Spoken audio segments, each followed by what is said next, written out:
Selamat datang di Rapa Nui yang lebih dikenal sebagai Pulau Paskah. Pulau ini merupakan setitik kecil di Samudra Pasifik yang luas 3.540 km jauhnya dari pantai Chili. Pulau ini paling terkenal dengan patung-patung Moai yang menakutkan. Tempat ini juga merupakan rumah bagi salah satu sistem tulisan paling misterius di dunia yang disebut Ronggau-Ronggau. Kita menemukannya pada 27 tablet kayu kecil. Selama bertahun-tahun, para sejarawan telah memperdebatkan sejarah sebenarnya dari tablet-tablet ini dan sekarang kami mungkin telah menemukan kebenarannya.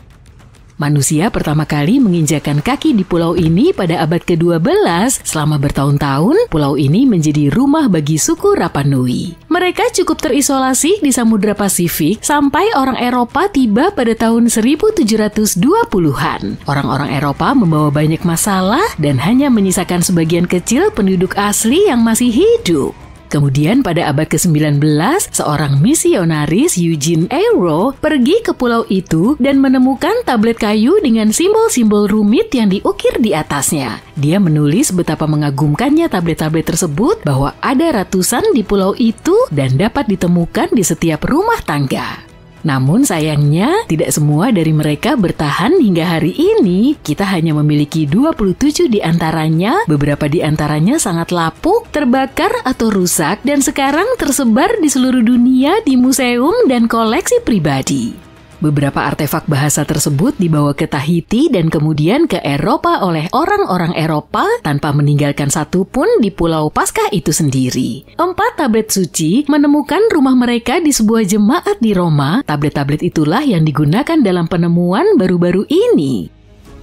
Selama bertahun-tahun, para sejarawan telah memperdebatkan apakah sistem penulisan ini dibuat oleh penduduk pulau itu sendiri atau mereka meminjamnya dari orang Eropa. Untuk menemukan kebenarannya, mereka memutuskan untuk menggunakan teknik yang disebut penanggalan radiokarbon. Semua bahan organik seperti kayu, arang, dan sebagainya mengandung sejumlah kecil karbon radioaktif yang disebut karbon 14. Ketika kehidupan berakhir, segala sesuatu berhenti menyerap karbon 14 dan jumlah yang dimilikinya mulai meluruh seiring berjalannya waktu. Dengan mengukur berapa banyak karbon 14 yang tersisa dalam sampel, kita dapat mengasumsikan berapa usia sampel ini. Ini adalah cara kita mengetahui usia banyak fosil dan artefak.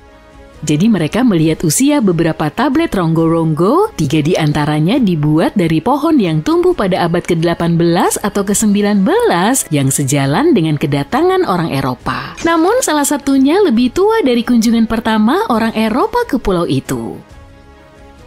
Ada 2 alasan untuk meyakini bahwa orang Rapa Nui menciptakan sistem penulisan itu sendiri. Pertama, cara kerja Ronggau-Ronggau berbeda dengan bahasa-bahasa Eropa. Menguraikannya adalah tugas yang cukup sulit, tidak seperti bahasa Inggris. Bahasa ini memiliki lebih dari 400 glif yang unik, tidak ada yang menyerupai sistem penulisan yang dikenal. Ada banyak upaya untuk menguraikan bahasa ini, dan sejauh ini tidak ada yang berhasil.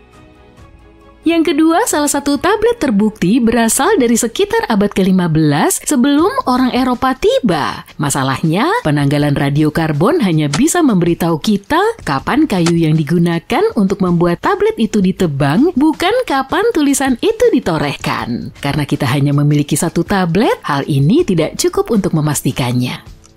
Di sisi lain, kenapa dan di mana ya mereka mengawetkan kayu yang sudah dipotong selama lebih dari 200 tahun hanya untuk mengambilnya dan menulis sesuatu di atasnya suatu hari nanti? Namun para antropolog dan sejarawan mengatakan hal itu mungkin saja terjadi. Sumber daya kayu yang langka mungkin membuat penduduk pulau ini menggunakan kembali kayu-kayu tua yang mungkin berusia berabad-abad lebih tua dari tulisan itu sendiri. Hal ini dikenal sebagai masalah kayu tua dalam arkeologi.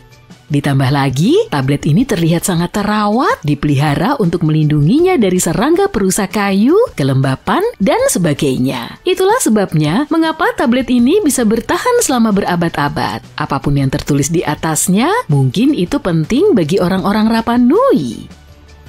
Semua itu adalah dugaan dan petunjuk, tapi para ilmuwan sangat optimis. Mereka percaya bahwa Ronggau-Ronggau bisa menjadi salah satu contoh langka dari penemuan tulisan yang independen seperti yang dilakukan oleh bangsa Sumeria atau Mesir. Tapi kita membutuhkan lebih banyak bukti. Dalam bahasa Rapa Nui, rogo-rogo berarti melafalkan atau menyatakan. Tidak semua orang bisa menulis, hanya beberapa orang terpilih. Mungkin hanya kaum elit di Pulau Paskah, kebanyakan pria yang tahu dan bisa membaca bahasa tertulis ini. Setelah penjajahan, tidak ada satupun yang selamat, jadi sekarang kita harus memutar otak untuk mencari tahu apa yang tertulis di sini. Pertama, para ahli tidak sepakat tentang jenis aksara apa itu, kita bahkan tidak yakin bahwa ini adalah bahasa mereka. Namun, kalaupun benar, kita tidak tahu apakah ini bentuk tulisan primitif atau sebuah sistem yang sudah berkembang. Pada tahun 90-an, seorang ahli bahasa Stephen Roger Fisher percaya bahwa dia mungkin telah memecahkan kode struktur ronggo-ronggo. Idenya adalah bahwa tablet-tablet ini menyampaikan kosmogoni. Kosmogoni adalah cerita atau narasi yang menjelaskan bagaimana alam semesta diciptakan dan bagaimana fenomena alam terjadi. Kosmogoni seringkali berasal dari tradisi dan budaya kuno seperti yang ditemukan di Polinesia Timur. Tablet-tablet tersebut bisa saja berbicara tentang hal-hal seperti bagaimana dunia bermula, dari mana segala sesuatu berasal, dan bagaimana berbagai aspek alam seperti bintang-bintang atau gunung-gunung terbentuk. Hal ini juga akan menjelaskan mengapa hanya kaum elit yang bijak yang bisa menulis. Fisher berpendapat bahwa ronggo-ronggo adalah campuran dari sistem logografi dan semasiografi yang berarti beberapa simbol mewakili kata-kata yang diucapkan, sementara yang lain mewakili ide atau konsep. Namun mengartikannya akan sangat sulit karena membutuhkan ingatan yang luas dan mengetahui konteksnya karena simbol-simbol tersebut lebih seperti petunjuk daripada ekspresi lengkap. Tapi para ahli bahasa lainnya tidak setuju dengan ide-idenya dan mengatakan bahwa ada masalah dengan cara dia menyusun teorinya. Sayangnya Fisher tidak dapat membuktikan hipotesis ini.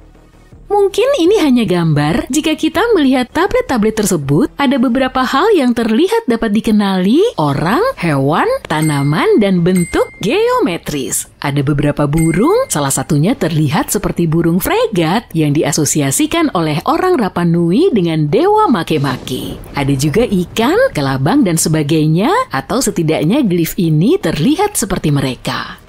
Mungkinkah ini hanya seni atau bentuk dekorasi? Mungkin saja, tetapi ada beberapa masalah. Glif menunjukkan tingkat kerumitan dan struktur yang tinggi. Mereka juga mempertahankan gaya yang sama. Misalnya ada beberapa simbol yang menunjukkan sesuatu yang mirip manusia dengan tangan yang terangkat. Satu-satunya perbedaan adalah kepala yang berbeda. Seolah-olah belum cukup rumit, gaya penulisan yang unik ini juga menggunakan sistem yang dikenal sebagai reverse boustrophedon. Ini berarti bahwa setiap baris alternatif dibalik tidak seperti yang terlihat di tempat lain. Kita tidak tahu mengapa mereka membalikan tablet setelah setiap baris.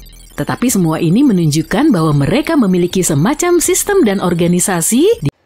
Di awal tahun 2000-an, seorang geolog melakukan field trip ke penambangan batu bara terbuka terluas di dunia di Kolombia. Dia memungut sepotong batuan dan melihat jejak daun prasejarah di batu itu. Lalu dia nemu lebih banyak batuan, masing-masing dengan motif yang sama. Saat itu si mahasiswa hampir nggak nyadar kalau temuannya akan bantu mendeskripsikan ular terbesar yang pernah hidup di bumi. Mahasiswa itu membawa temuannya ke ilmuwan lokal yang menghubungi dan mengundang Smithsonian Institute untuk berburu fosil. Ilmuwan itu nggak begitu terkejut karena dia tahu ada fosil di lubang-lubang di Cerrejón. Di tahun 1990, geolog lain menemukan satu fosil di sana dan membawanya ke kantornya. Dia nggak yakin apa itu dan menyebutnya cabang membatu. Bertahun-tahun kemudian, seorang ahli paleontologi melihat gambar cabang ini. Dia tahu ini sama sekali bukan cabang, tapi tulang rahang hewan yang udah jadi fosil. Ilmuwan itu tertarik banget dengan temuan tersebut hingga dia terbang ke Kolombia. Dia ingin memeriksa fosil itu, tapi nggak ada yang punya kunci etalase kacanya. Para ilmuwan gak sabar, jadi mereka memecah kaca itu dan mengonfirmasi kalau ini fosil hewan yang hidup jutaan tahun lalu. Setelah temuan Herrera, mereka tahu pasti ada lebih banyak fosil di area itu. Tim ilmuwan itu butuh sekitar 2 tahun untuk mengetahui bahwa semua itu bagian dari ular raksasa dan bukan buaya seperti perkiraan mereka, karena ukurannya. Mereka berhasil menyusunnya dengan mengamati tulang belakang dan rusuk sekitar 30 ular raksasa. Mungkin kamu berpikir kalau fosil akan mudah rusak di penambangan batu bara terbuka. Tapi faktanya, Fosil itu ditemukan di bawah batu bara yang berfungsi sebagai lapisan pelindung bagi fosil itu. Sedihnya, ilmuwan belum bisa menemukan tengkorak titanoboa. Nggak seperti rahang yang kuat banget berkat otot-ototnya, tulang belulang ular sangat rapuh. Itu sebabnya tulang-tulang itu biasanya sudah hancur jauh sebelum sedimen terbentuk di atasnya. Tetap saja, para peneliti berhasil menemukan 3 pecahan tengkorak. Berkat temuan ini, mereka membentuk replika kepala ular itu dalam skala utuh yang mendukung teori kalau dulu ular ini adalah salah satu predator terbesar di eranya. Kalau kamu mulai panik, tenang, aku juga panik kok. Mereka juga menemukan kalau ular ini berkerabat dengan ular boa dan anaconda modern. Begitulah titanoboa memperoleh namanya. Pada dasarnya ular ini adalah boa raksasa. Ular raksasa itu digambarkan secara resmi di tahun 2009. Titanoboa berkembang sekitar 60 juta tahun lalu, 6 juta tahun setelah Tyrannosaurus Rex menjelajah planet ini. Saat itu, hewan ini menikmati iklim di area Amerika Selatan yang sekarang menjadi Kolombia dan Peru. Ukurannya hampir sepanjang lintasan bowling atau 2 kali panjang ular hidup terbesar hari ini. Bobotnya seberat 4 anaconda raksasa. Ukurannya bisa sepanjang dan seberat itu berkat kebetulan yang mujur. Ular adalah hewan berdarah dingin, jadi butuh iklim hangat untuk hidup dan tumbuh. Kolombia Timur Laut pas banget, suhunya sekitar 32 derajat Celcius ketika titanoboa hidup. Titanoboa nggak begitu lincah, terutama di daratan. Tapi kemungkinan besar reptil ini banyak menghabiskan waktu di air dan sekitarnya. Pahlawan kita ini bisa berenang secepat 19 km per jam loh. Seperti ular masa kini, titanoboa bisa menggeliat dan berganti arah dengan sangat cepat. Ilmuwan belum yakin apa reptil ini bisa memanjat pohon. Para ahli paleontologi percaya kalau warna kulit titanoboa kecoklatan atau keabu-abuan. Ini warna yang cocok untuk bersembunyi di sungai-sungai berlumpur di hutan hujan tropis. Tapi sekali lagi, aku nggak tahu kenapa reptil ini harus bersembunyi mengingat ukurannya. Ular terbesar sepanjang masa ini nggak berbisa kok, tapi itu nggak mencegahnya dari berburu hewan yang dia mau. Dan meskipun titanoboa bisa memilih hampir apapun, kemungkinan besar makanan favoritnya ikan. Wih, ilmuwan menyimpulkan hal itu berdasar langit-langit mulut serta jumlah dan jenis giginya. Kita nggak bisa mereka ulang makanan ular raksasa itu sekarang karena semua jenis ikan tersebut juga sudah punah.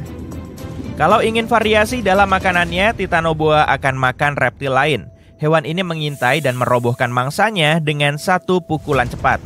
Bekas gigitannya memiliki motif khusus. Struktur rahangnya memungkinkan titanoboa menjepit tubuh mangsanya sampai nggak bisa lolos. Titanoboa juga punya satu set gigi tipis yang runcing. Gigi-gigi ini melengkung ke dalam ke arah rahangnya, kayak kail pancing. Fitur kecil ini membantu titanoboa mencengkeram mangsanya dan mencegah peluang mangsanya melarikan diri atau berenang menjauh. Kemungkinan besar reptil ini bisa dengan mudah mencaplok kura-kura atau buaya besar sekalipun. Semua itu kayaknya mengerikan banget, tapi kita nggak perlu khawatir karena titanoboa sudah lama punah, ya kan? Ya, secara teknis, karena suhu di bumi naik, cukup besar kemungkinan ular untuk bertambah besar. Ular paling suka suhu hangat, jadi mungkin dia nyaman di bumi. Tentu jenis ularnya sama sekali berbeda, tapi mungkin aja kita bakal nemu yang mirip titanoboa. Tapi sebelum kamu berpikir untuk kabur ke planet lain, ingat ya, ular raksasa juga butuh makanan raksasa. Raksasa semacam itu lebih suka melilit sesuatu yang besar dan menelannya. Kebanyakan manusia terlalu kecil bagi reptil ini. Jadi dia nggak akan buang-buang energi untuk menyerang apapun yang terlalu kecil, kecuali kalau ular raksasa itu kelaparan. Selain itu, kayak ular lain manapun, titanoboa memiliki indera penciuman yang tajam dan halus, butuh kondisi luar biasa dan peka terhadap vibrasi. Terlalu bau, bising, dingin, kering, atau basah sedikit saja, maka ular itu nggak akan mau mendekat, kecuali kalau dia udah desperate banget. Jadi kalau kamu tinggal di kota besar, peluangmu untuk bertemu ular besar kayak titanoboa ya sekitar 0%. Beda kalau di area pedesaan, tapi satu-satunya tempat yang akan dipilih sebagai tempat tinggal ular raksasa itu adalah di dekat ekuator. Ada beberapa ular besar di berbagai wilayah terhangat di dunia. Ular sanca atau piton patola atau sanca permata adalah raksasa yang lembut. Ini adalah ular terbesar di Papua Nugini dan Australia. Reptil ini bisa tumbuh mencapai ukuran raksasa sepanjang 8,5 meter dan bobotnya bisa sampai 35 kg. Kurang lebih seberat anjing Dalmatian. Ular Sanca patola suka kepo, kadang menyusup ke rumah orang di Australia, tapi kebanyakan jenis ini nggak berbahaya bagi manusia. Makanan favoritnya hewan pengerat, kelelawar, dan burung-burung yang datang ke sungai untuk mencari air. Sampai saatnya tiba, Sanca akan berbaring diam sambil menunggu. Sanca atau piton ini punya sensor panas di lubang moncongnya. Sensor ini membantu ular sanca melihat hewan-hewan berdarah panas yang bisa dimakan dengan lebih jelas. Sanca batu Afrika adalah salah satu jenis ular yang cuma ada 11 spesies di dunia. Sekarang ini sanca ini merupakan ular terbesar kedua di planet ini. Panjang ular coklat besar ini bisa mencapai 6 meter dan bobotnya sekitar setengah bobot panda raksasa. Piton ini serius banget sama makanannya karena bisa menangkap antelop dan menelannya bulat-bulat. Buaya berdarah dingin pun takut sama hewan ini karena reptil ini juga bisa dengan mudah menelan buaya. Di tahun 1958, seorang ahli ilmu hewan menemukan buaya sungai Nil muda sepanjang sekitar 1 meter di dalam perut sanca Afrika. Kata sang ilmuwan, piton itu bilang, "Nggak tahu deh, tapi benda ini sulit banget ditelan." Bercanda deng, ular sanca nggak bisa ngomong kok, sejauh yang aku tahu ya. Ular sanca kembang memegang rekor sebagai ular terpanjang dari semua ular yang hidup di dunia. Sanca kembang terbesar berhasil masuk buku rekor dunia Guinness di tahun 2011 dengan panjang 8 meter. Namanya Medusa dan hidup di sebuah kebun binatang di kota Kansas, Missouri. Sanca kembang dewasa cukup besar untuk menelan manusia bulat-bulat atau manusia utuh, mana aja boleh. Tapi seringnya, ular ini sangat cinta damai dan lebih suka berbaring tanpa banyak gerak. Meski banyak sanca punya versi katai yang jauh lebih kecil daripada sepupunya yang dewasa, sanca kembang justru punya versi super katai. Kamu bisa memelihara ular ini sebagai hewan kesayangan sepanjang 2,5 meter.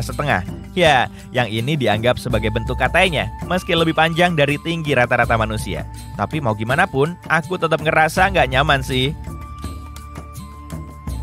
Sebuah penemuan mengerikan terjadi di Mesir beberapa tahun yang lalu. Mau dengar? 16 tangan manusia dikubur dengan hati-hati di dalam 4 lubang yang menakutkan. Pada awalnya, tangan-tangan itu tidak terlihat seperti tangan manusia karena ukurannya yang tidak normal. Tapi itu benar. Anehnya hanya ada tangan kanan, tidak ada tangan kiri yang terlihat. Ternyata hal itu menunjukkan praktik ritual kuno yang kelam.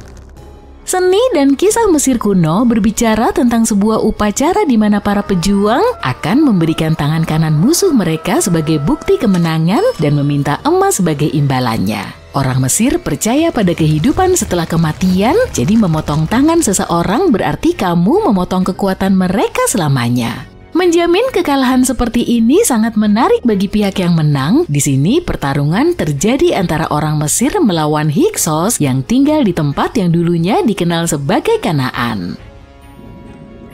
Mesir selalu menjadi pusat dari beberapa penemuan yang mengubah sejarah dan beberapa waktu lalu papirus ini ditemukan. Jika kita membentangkannya, ukurannya hanya sedikit lebih besar dari tinggi gedung pencakar langit. Gedung pencakar langit terkecil di dunia, maksudku, yaitu yang terletak di Wichita Falls, Texas.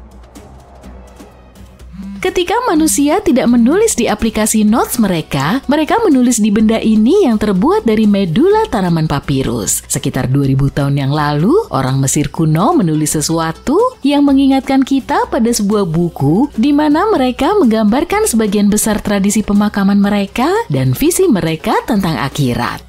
Naskah ini dianggap sebagai salah satu naskah terpenting dari Mesir kuno dan masih dijual di toko-toko buku hingga saat ini. Naskah kuno ini digali dari sebuah ruangan yang terletak di sebelah selatan piramida Djoser yang terletak di Saqqara. Djoser adalah piramida tertua di Mesir dan bukan piramida Giza seperti yang kebanyakan orang pikirkan. Baru-baru ini, situs Saqqara ramai dengan para arkeolog yang bersemangat yang mungkin menemukan salah satu mumi lengkap tertua di Mesir. Mereka percaya mumi yang indah dan terawat dengan baik ini adalah mumi dari seorang pria kaya. Dia ditemukan di dalam sebuah lubang yang dalam, ditutupi dengan lapisan daun emas. Ada banyak simbol yang menunjukkan bahwa dia adalah orang penting dan kaya, seperti ikat yang dia kenakan di kepalanya, gelang di dadanya, dan fakta bahwa dia dibalsam dengan jubah yang hanya diperuntukkan bagi orang-orang terbaik di Mesir.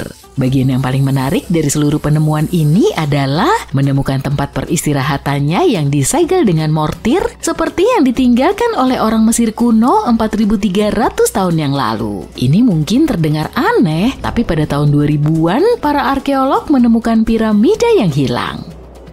Piramida ini hilang karena mengalami kerusakan selama 4000 tahun. Saat ini kamu hanya dapat melihat dasarnya saja. Ini adalah situs yang cukup penting di zaman kuno. Dikatakan bahwa di sekitar area piramida, orang-orang kuno mengadakan upacara khusus di mana para imam besar akan membawa mumi sapi jantan suci.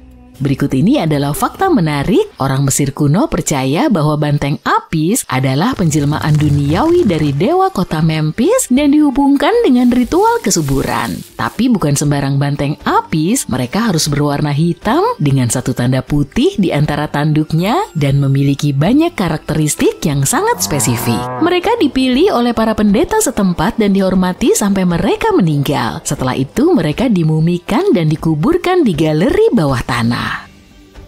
Piramida yang hilang ini menghilang sekitar tahun 1800-an. Seorang arkeolog Jerman yang pertama kali menemukannya di desa Saqqara. Dia menyebutnya piramida tanpa kepala ketika pertama kali menemukannya. Namun demikian, bertahun-tahun setelah penemuan resmi, pasir gurun datang dan menutupi semuanya. Ada beberapa penggalian antara abad ke-19 dan 20, tapi tidak terlalu sistematis. Itulah mengapa para ilmuwan sangat senang ketika mereka menggali seluruh dasar piramida setelah menyingkirkan gundukan pasir setinggi 8 meter yang menutupinya. Oh, dan ternyata arkeolog Amerika sedang menggali pemakaman di Mesir yang bisa berisi lebih dari 1 juta mumi.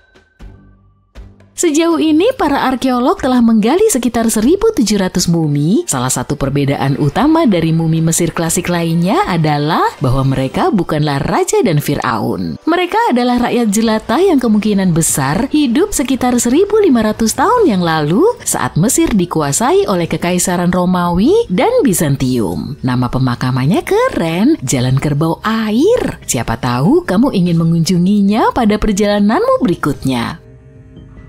Selain banteng dan kerbau, orang Mesir kuno juga menyukai babon. Apakah kamu melihat sebuah pola di sini? Pada awal abad ke-20, para arkeolog menemukan sebuah situs yang penuh dengan mumi babon di sebuah tempat yang disebut lembah monyet. Seekor binatang tidak akan dimumikan jika dia tidak dianggap penting. Hewan-hewan tertentu lebih penting daripada yang lain karena mereka terkait dengan dewa-dewa tertentu. Serigala dihubungkan dengan Anubis, dewa akhirat kuno. Kucing disamakan dengan dewa wanita Bastet. Babon merupakan hewan yang cukup penting karena mereka diyakini berhubungan dengan Thoth, dewa kebijaksanaan, dan penasehat Ra, salah satu dewa tertinggi di Mesir.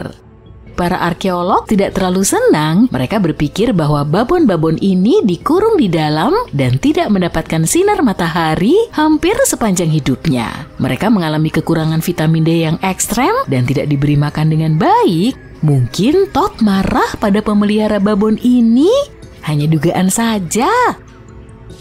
Karena tidak pernah ada hari yang membosankan bagi para arkeolog di Mesir, mereka juga menemukan mumi manusia dengan lidah emas. Karena orang Mesir sangat percaya dengan kehidupan setelah kematian, mereka percaya lidah emas dapat membantu seseorang berbicara setelah mereka berpindah ke dunia lain. Maksudku, ini adalah kesempatan yang sangat kecil, tapi mengapa tidak? Beberapa mumi ini ditempatkan di peti mati kayu dengan barang-barang seperti kalung, tembikar, artefak emas berbentuk bunga teratai dan kumbang skarab, dan iPhone. Bercanda?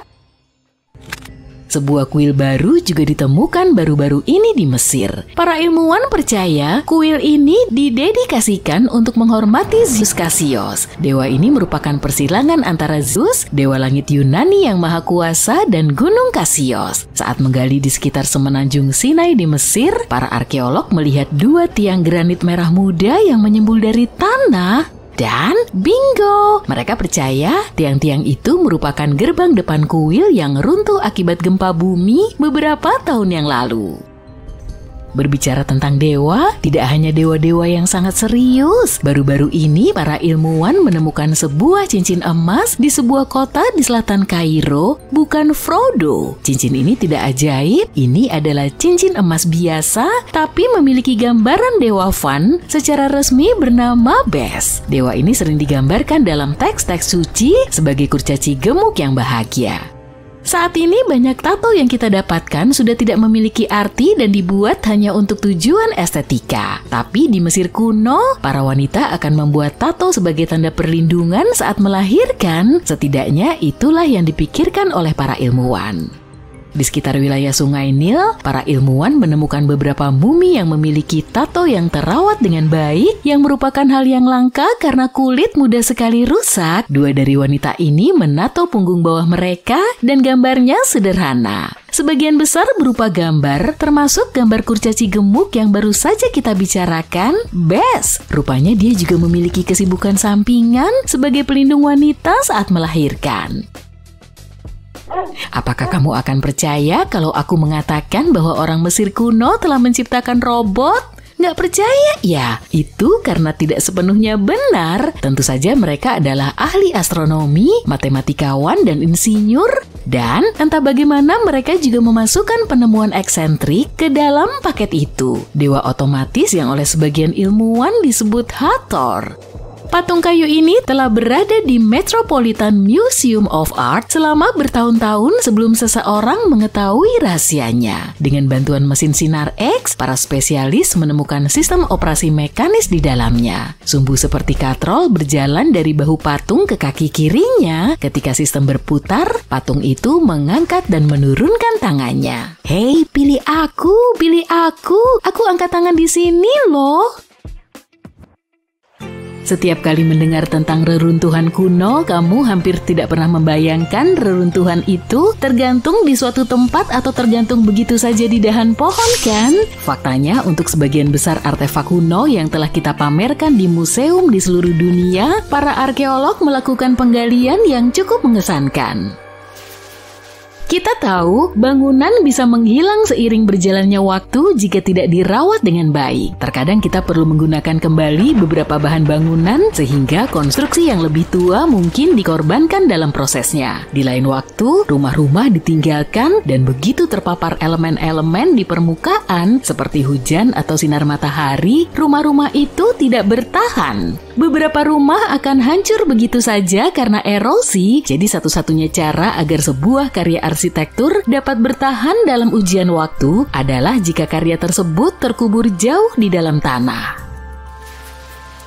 Jadi, gimana bangunan-bangunan itu bisa terkubur?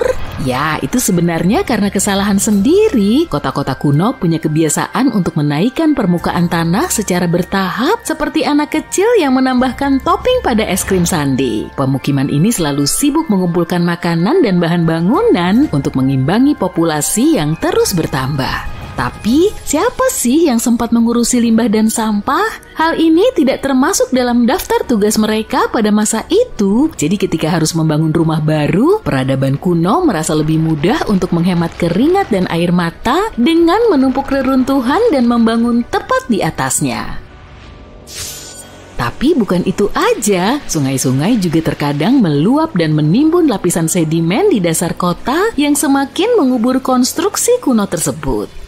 Dan di daerah kering seperti gurun pasir, di mana angin suka memamerkan tarian pasir dan debunya, pastilah sulit untuk menjaga kebersihan bangunan. Salah satu contoh konyolnya adalah Sphinx yang kepalanya terkubur di dalam pasir sampai sekelompok arkeolog menemukannya pada tahun 1817. Beberapa kota kuno akhirnya tertimbun karena ditinggalkan. Dengan berkurangnya aktivitas manusia untuk mengendalikan perkembangan, benih tanaman pun tumbuh di mana-mana. Tumbuh-tumbuhan ini melahap karbon dioksida dari udara dan berkembang menambah lebih banyak lapisan lagi ke tanah. Akar-akar yang nakal itu bahkan memutuskan untuk menstabilkan tanah yang terbuat dari bahan tanaman yang membusuk, menciptakan lapisan demi lapisan kebaikan tanah. Ini seperti proyek DIY terbaik yang dilakukan oleh Ibu Pertiwi dengan tanaman sebagai penolong setianya.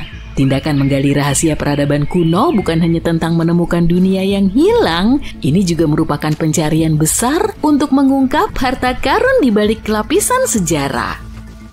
Tapi, gimana para arkeolog tahu di mana harus menggali jika semuanya tertutup lapisan demi lapisan sedimen, puing-puing, dan akar tanaman? Mereka pasti memiliki semacam sistem yang mereka andalkan sebelum memulai proyek baru.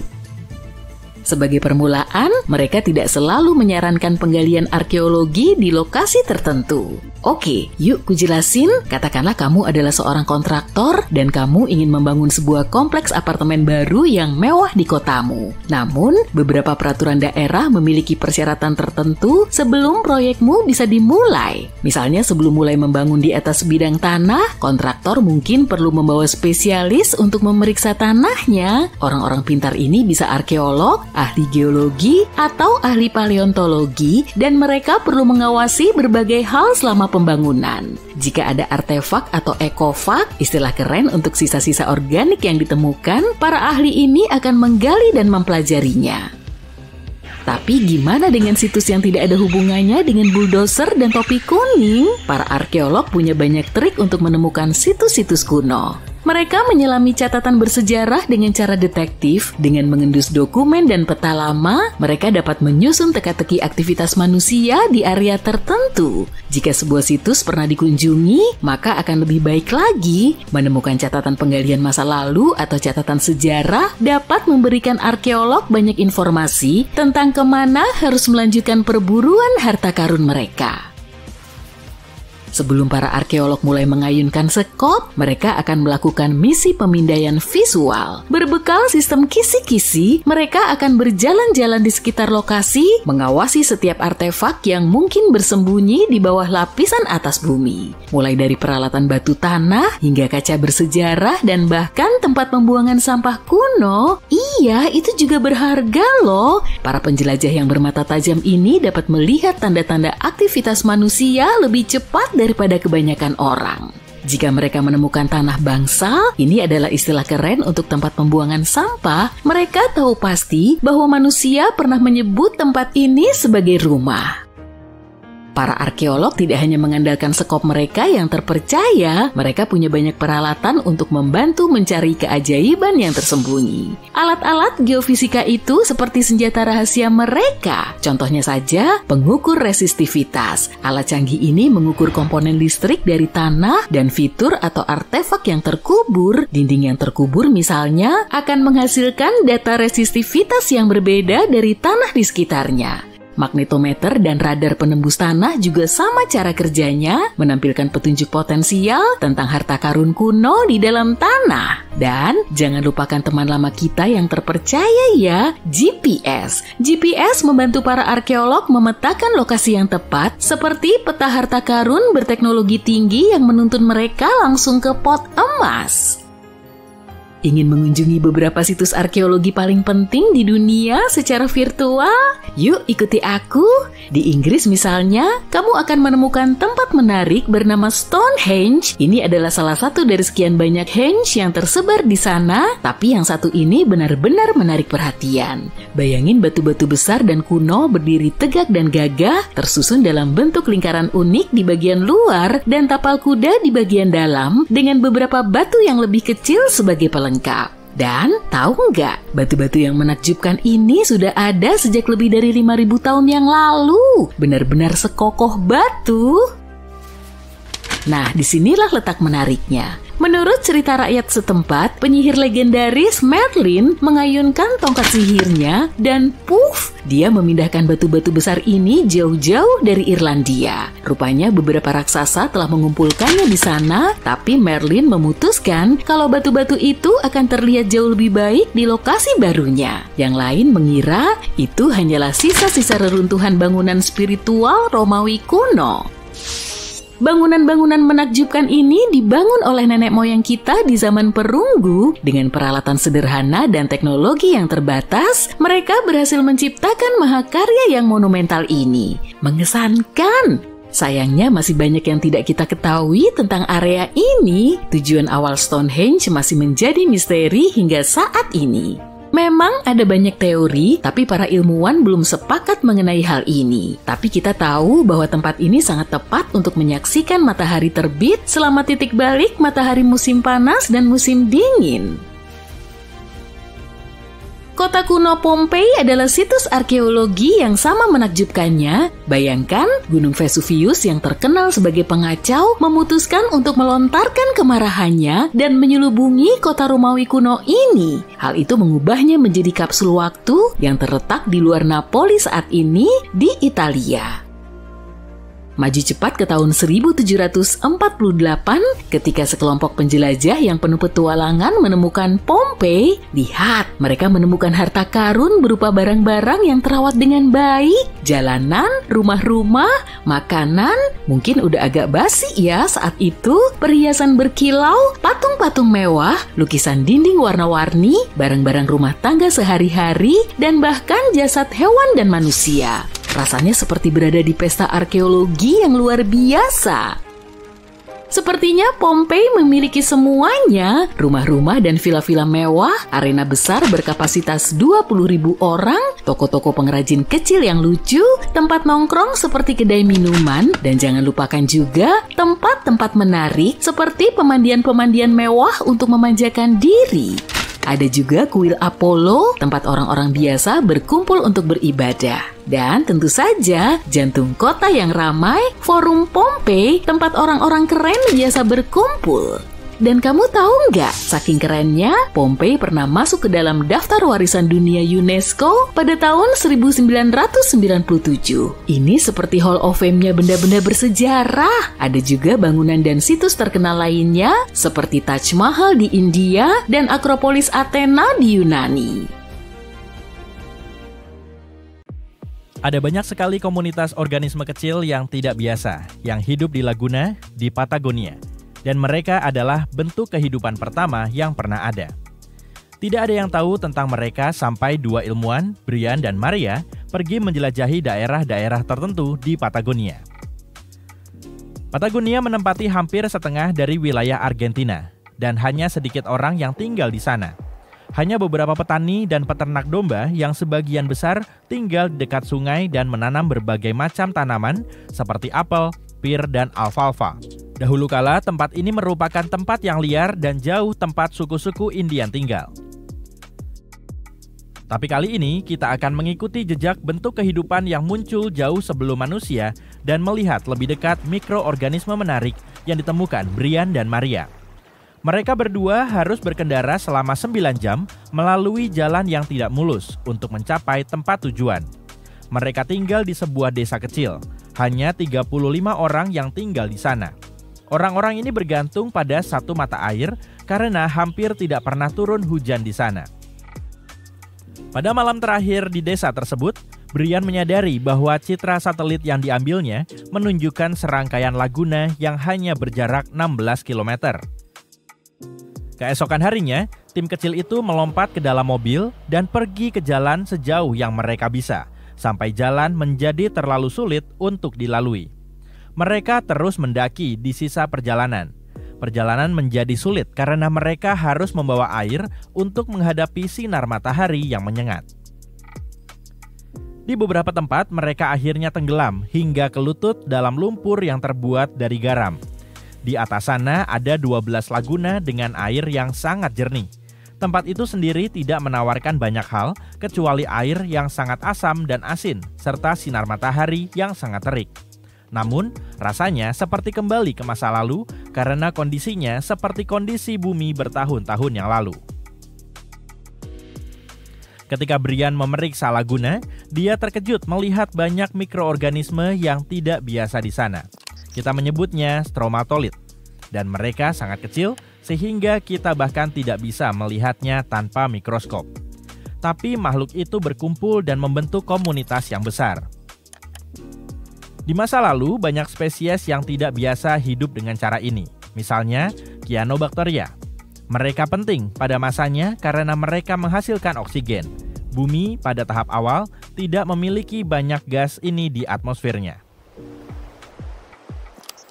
Stromatolith pertama mungkin dibentuk oleh beragam jenis bakteri yang tidak menghasilkan oksigen dan hidup damai di sana.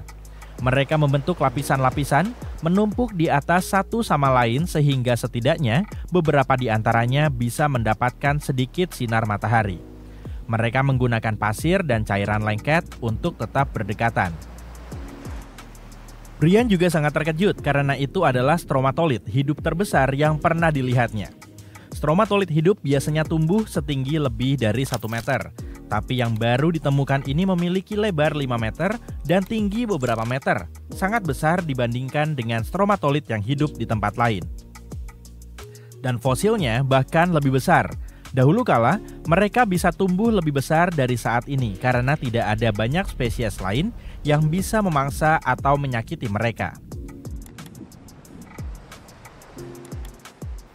Selain itu, saat ini ada banyak organisme lain yang dapat tumbuh lebih cepat dan lebih besar dari mereka dan mengambil ruang mereka.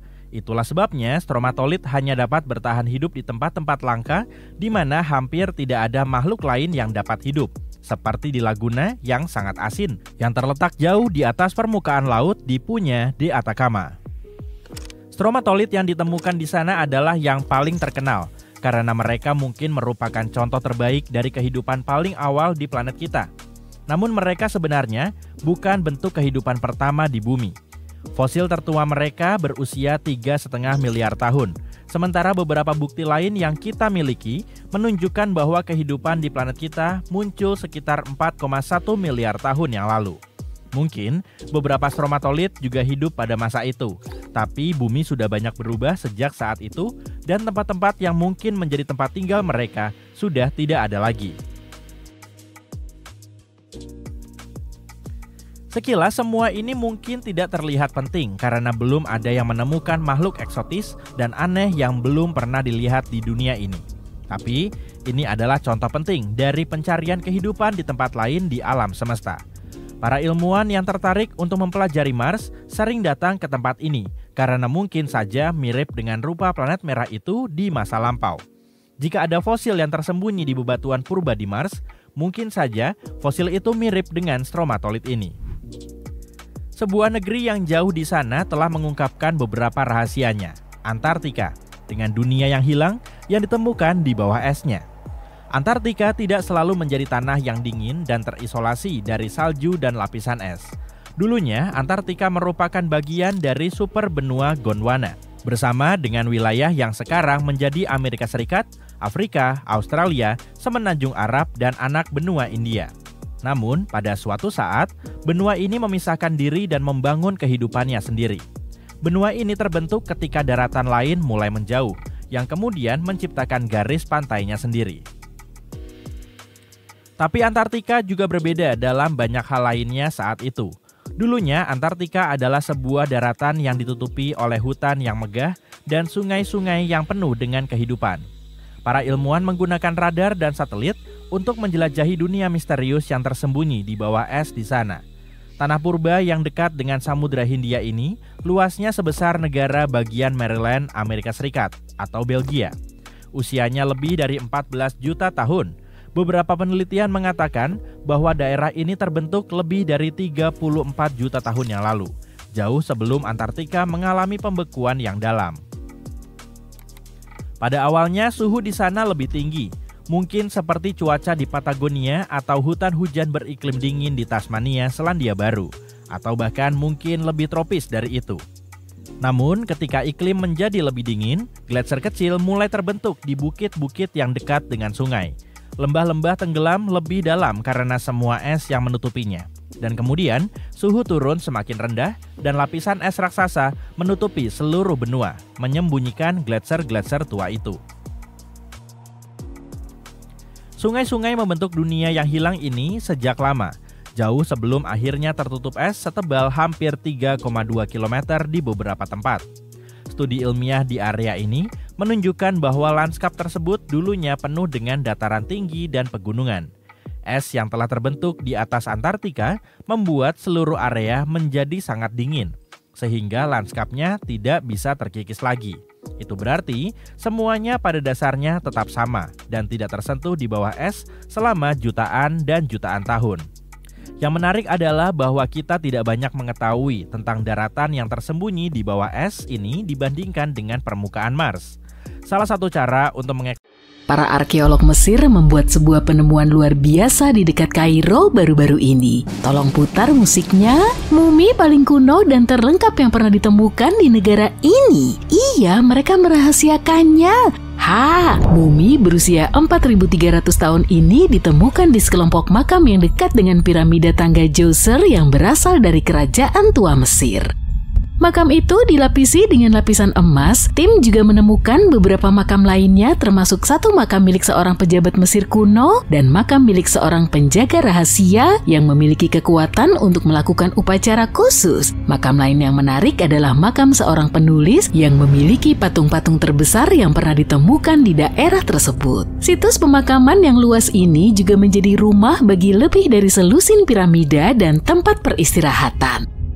Mungkin salah satu mumi yang paling terkenal di dunia adalah Hatshepsut. Dia memerintah Mesir seperti seorang bos selama sekitar 20 tahun, membangun berbagai macam bangunan yang mengesankan dan menciptakan rute perdagangan baru. Tapi ketika arkeolog Howard Carter menemukan makamnya di lembah para raja, sarkofagusnya kosong. Namun Carter menemukan dua peti mati di makam lain, salah satunya milik perawat Hatshepsut dan yang lainnya milik seorang wanita tak dikenal. Pada tahun 2006, sebuah tim spesialis memutuskan untuk menyelidiki apakah wanita misterius itu adalah sang ratu. Mereka menemukan gigi geraham di dalam kotak kayu dengan nama Hatshepsut di atasnya, dan ketika mereka membandingkannya dengan celah di mulut mumi, ternyata sangat cocok.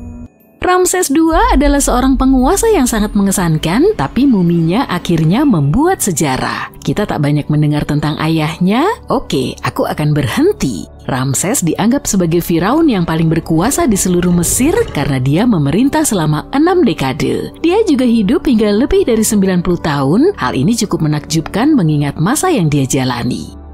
Ramses II konon memiliki lebih dari 100 keturunan juga. Kalau kita bicara tentang sebuah keluarga besar ya, ketika dia meninggal, jasadnya awalnya dikuburkan di lembah para raja, tetapi beberapa orang licik mencoba merampok makamnya dan mengambil semua harta karunnya. Para pejabat pada masa itu tidak membiarkan hal tersebut, jadi mereka memindahkan jasadnya ke lokasi rahasia untuk menjaganya tetap aman.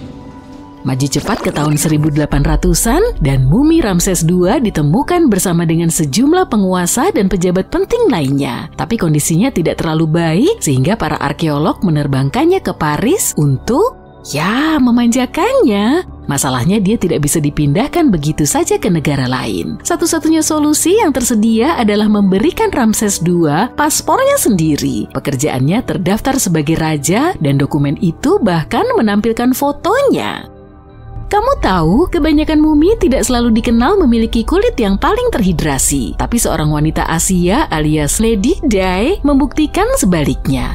Bukan Lady Di. Wanita kaya dari zaman kuno ini ditemukan di sebuah makam berhias pada tahun 1971 dan dia terlihat luar biasa untuk ukuran mumi. Berkat kondisi khusus di makamnya, seperti kelembapan lingkungan dan kurangnya oksigen, tubuhnya hampir terawetkan dengan sempurna. Kulitnya lembut, rambutnya rapi, dan dia masih lentur. Museum yang kini dengan bangga memajang muminya juga menampilkan banyak barang mewah yang dikubur bersamanya seperti peralatan makan dan alat musik. Para arkeolog menyelidiki mumi tersebut lebih lanjut dan menemukan bahwa dia meninggal karena serangan jantung pada usia sekitar 50 tahun. Meskipun sudah tidak ada selama lebih dari 2000 tahun, dia masih membuat sejarah. Mumi Otzi, si manusia es, ditemukan di pegunungan Alpen pada tahun 1991. Pihak berwenang Austria awalnya mengira dia adalah pendaki gunung modern karena dia sangat terawat dengan baik. Ternyata dia sebenarnya berasal dari zaman tembaga, ditemukan di sebuah celah gunung setinggi 3048 meter di atas permukaan laut. Dengan mempelajari muminya, kita telah belajar banyak tentang kehidupan di zaman tembaga Eropa. Sebagai contoh, kita tahu bahwa dia berasal dari Eropa Tengah dan senang makan daging. Dia juga menderita radang sendi, penyempitan arteri, dan masalah usus, tetapi dia mungkin menggunakan akupuntur dan ramuan obat untuk mengobati kondisi ini. Tampaknya dia cukup terampil menggunakan perkakas. Dia mengasahnya hanya beberapa hari sebelum kematiannya yang terlalu cepat. Siapa yang tahu apakah dia meramalkan akan ada masalah atau hanya bersiap-siap untuk melakukan pekerjaan rutin? Raja Tut dan kisahnya kemungkinan besar adalah kisah yang membuat semua mumi menjadi terkenal. Firaun ini meninggal pada usia 19 tahun, lebih dari 3.000 tahun yang lalu, tapi muminya masih menjadi salah satu yang paling terkenal di dunia. Ketika makamnya dibuka pada tahun 1922, orang-orang menggila karena makamnya masih utuh, tidak seperti makam-makam kerajaan lainnya. Makam ini memiliki beberapa peti mati yang sangat berkilau, termasuk yang terbuat dari emas murni. Makam Tut tidak hanya memberi kita sekilas tentang sejarah Mesir kuno, tapi muminya juga mengajarkan kita banyak hal tentang masa di mana dia hidup. Analisis DNA membantu mengidentifikasi orang tuanya dan mengungkapkan bahwa Firaun ini memiliki kelainan tulang yang langka yang mungkin membuatnya susah berjalan. Ginger kemungkinan besar adalah salah satu mumi paling keren yang pernah kamu dengar. Dia seperti penjelajah waktu dari 5.000 tahun yang lalu yang masih terlihat terbang dengan rambut keemasan dan kukunya yang terawat sempurna. Ginger ditemukan di Mesir dan diyakini sebagai jasad mumi paling awal yang diketahui. Sebelum orang mengenal mumifikasi, mereka biasa meletakkan mayat di kuburan dangkal di pasir yang panas dan kering. Dan karena pasir menyerap semua air, bakteri tidak dapat berkembang biak dan jasadnya terawetkan secara alami. Sekarang para ilmuwan tidak yakin apakah pengawetan Ginger disengaja atau tidak, tetapi karena dia dikubur dengan beberapa bejana tembikar, kemungkinan besar siapapun yang menguburnya mengetahui beberapa teknik pengawetan yang serius. Kalau kamu ingin bertemu langsung dengan Ginger, saat ini dia sedang bersantai di British Museum. Seorang kolektor seni asal Belanda membeli sebuah patung dari Asia dan akhirnya menemukan sebuah penemuan aneh. Patung itu berisi mumi yang tersembunyi di dalamnya. Sayangnya tubuh mumi tersebut terlalu rapuh untuk digerakkan, jadi mereka harus membiarkannya di sana. Bagian yang paling keren adalah mumi ini berusia lebih dari 1.000 tahun dan telah dipajang selama 200 tahun sebelum akhirnya dibungkus di dalam patung.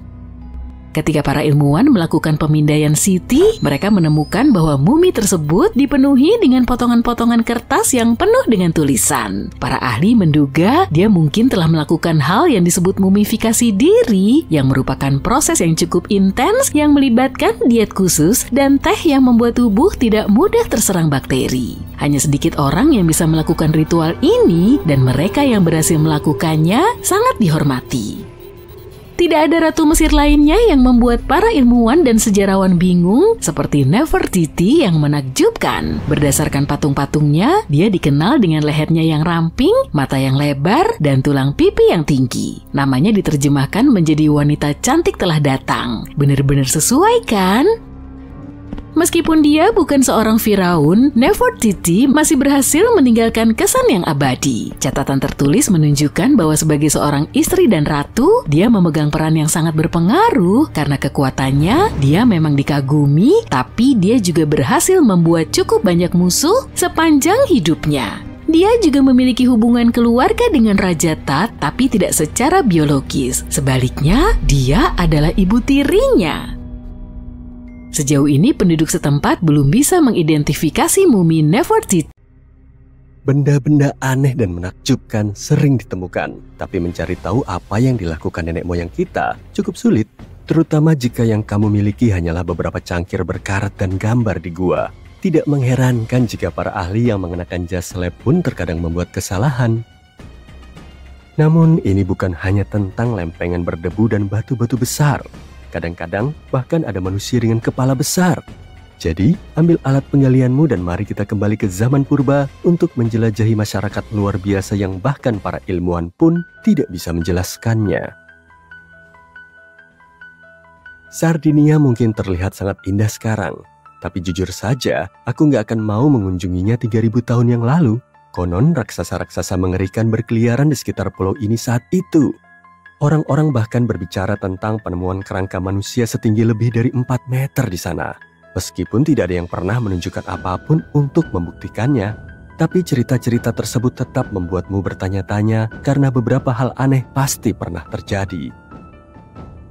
Pada tahun 1947, lebih dari 5.000 keping artefak batu pecah ditemukan di bagian pulau yang disebut Monte Prama. Namun, alih-alih dipajang di museum, artefak-artefak tersebut dikurung di dalam lemari besi bawah tanah selama kurang lebih 30 tahun. Kedengarannya agak mencurigakan, bukan? Ketika akhirnya dipindahkan pada tahun 2000, para ilmuwan menyatukan potongan-potongan tersebut untuk menemukan patung-patung dari 38 manusia raksasa, masing-masing setinggi 2,4 meter. Tidak setinggi kerangka-kerangka legendaris itu, tapi tetap saja sangat besar. Diperkirakan patung-patung ini dibuat oleh orang-orang Nuraijik yang tinggal di pulau ini sejak lama. Selain patung-patung raksasa, mereka juga membangun lebih dari 8.000 bangunan batu yang sangat besar. Mungkin bangsa Nuraijik sendiri bukanlah raksasa, tapi mereka sangat menyukai hal-hal yang besar. Aku juga begitu. Jumlah like yang besar di video kami tentu sangat menyenangkan. Terima kasih kalau kamu nge-like video ini dan berlangganan channel kami. Sekarang, kembali ke video.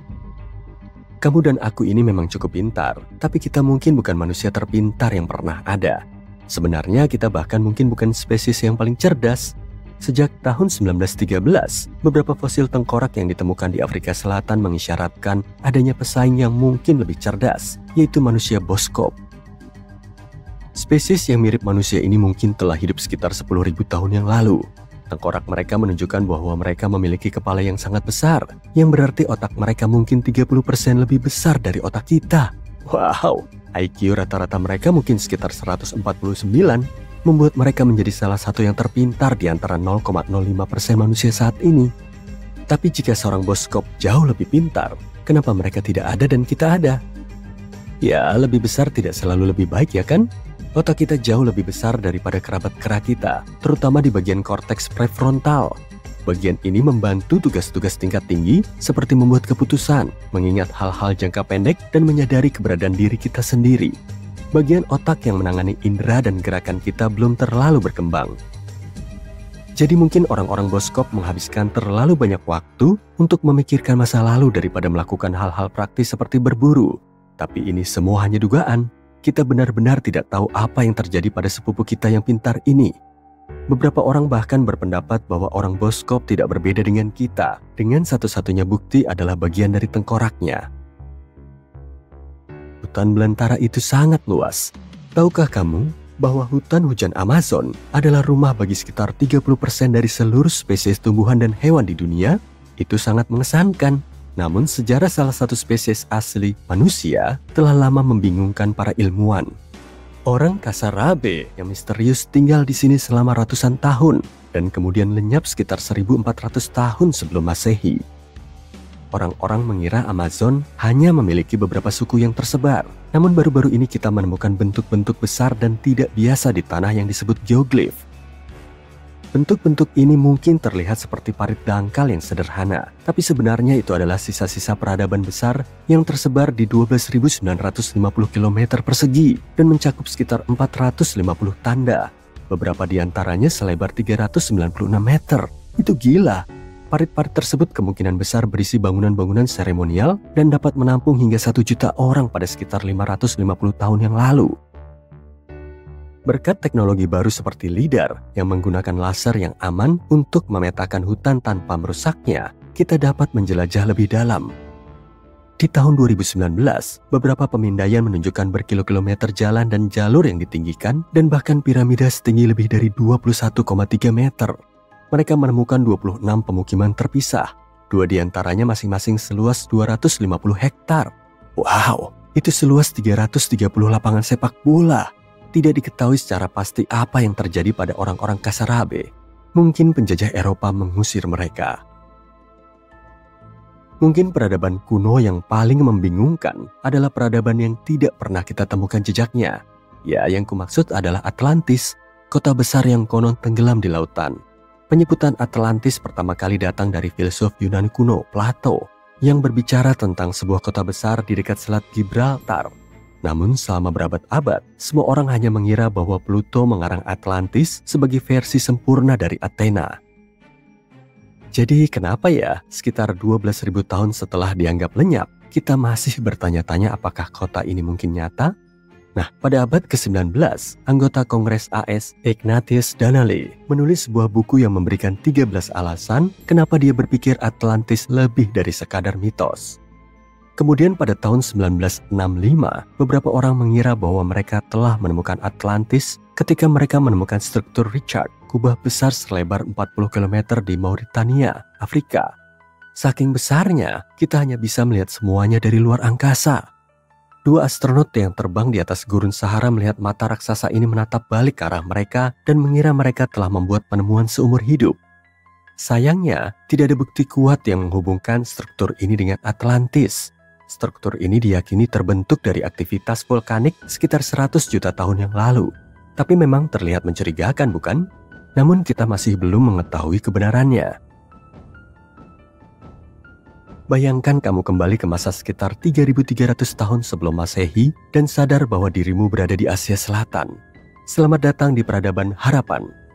Orang-orang ini jauh lebih maju daripada zamannya. Mereka memiliki kota-kota seperti Harappa dan Mohenjo-daro, lengkap dengan rumah-rumah batu bata yang dipanggang, sistem drainase yang canggih, dan bahkan pemandian umum. Tempat ini mungkin memiliki lebih dari 5 juta orang, menjadikannya salah satu wilayah terpadat pada saat itu. Mereka juga menemukan sistem bobot standar yang sangat berguna bagi para pedagang, dan mereka berdagang. Orang-orang ini memiliki koneksi yang membentang hingga ke Timur Tengah, berkat keahlian mereka yang luar biasa dalam bidang metalurgi. Mereka bahkan memiliki bentuk pencitraan merek kuno, segel yang digunakan untuk mengecap tanah liat pada barang dagangan. Meskipun begitu maju dengan kehidupan perkotaan yang berkembang pesat, ada banyak misteri yang menyelimuti bahasa dan aksara mereka. Kita punya potongan-potongan tulisan mereka, tapi belum ada yang bisa mengartikannya, bahkan dengan semua teknologi yang kita miliki saat ini. Kita juga masih belum tahu bagaimana tepatnya masyarakat mereka bekerja. Sepertinya mereka tidak memamerkan status sosial mereka seperti peradaban lainnya.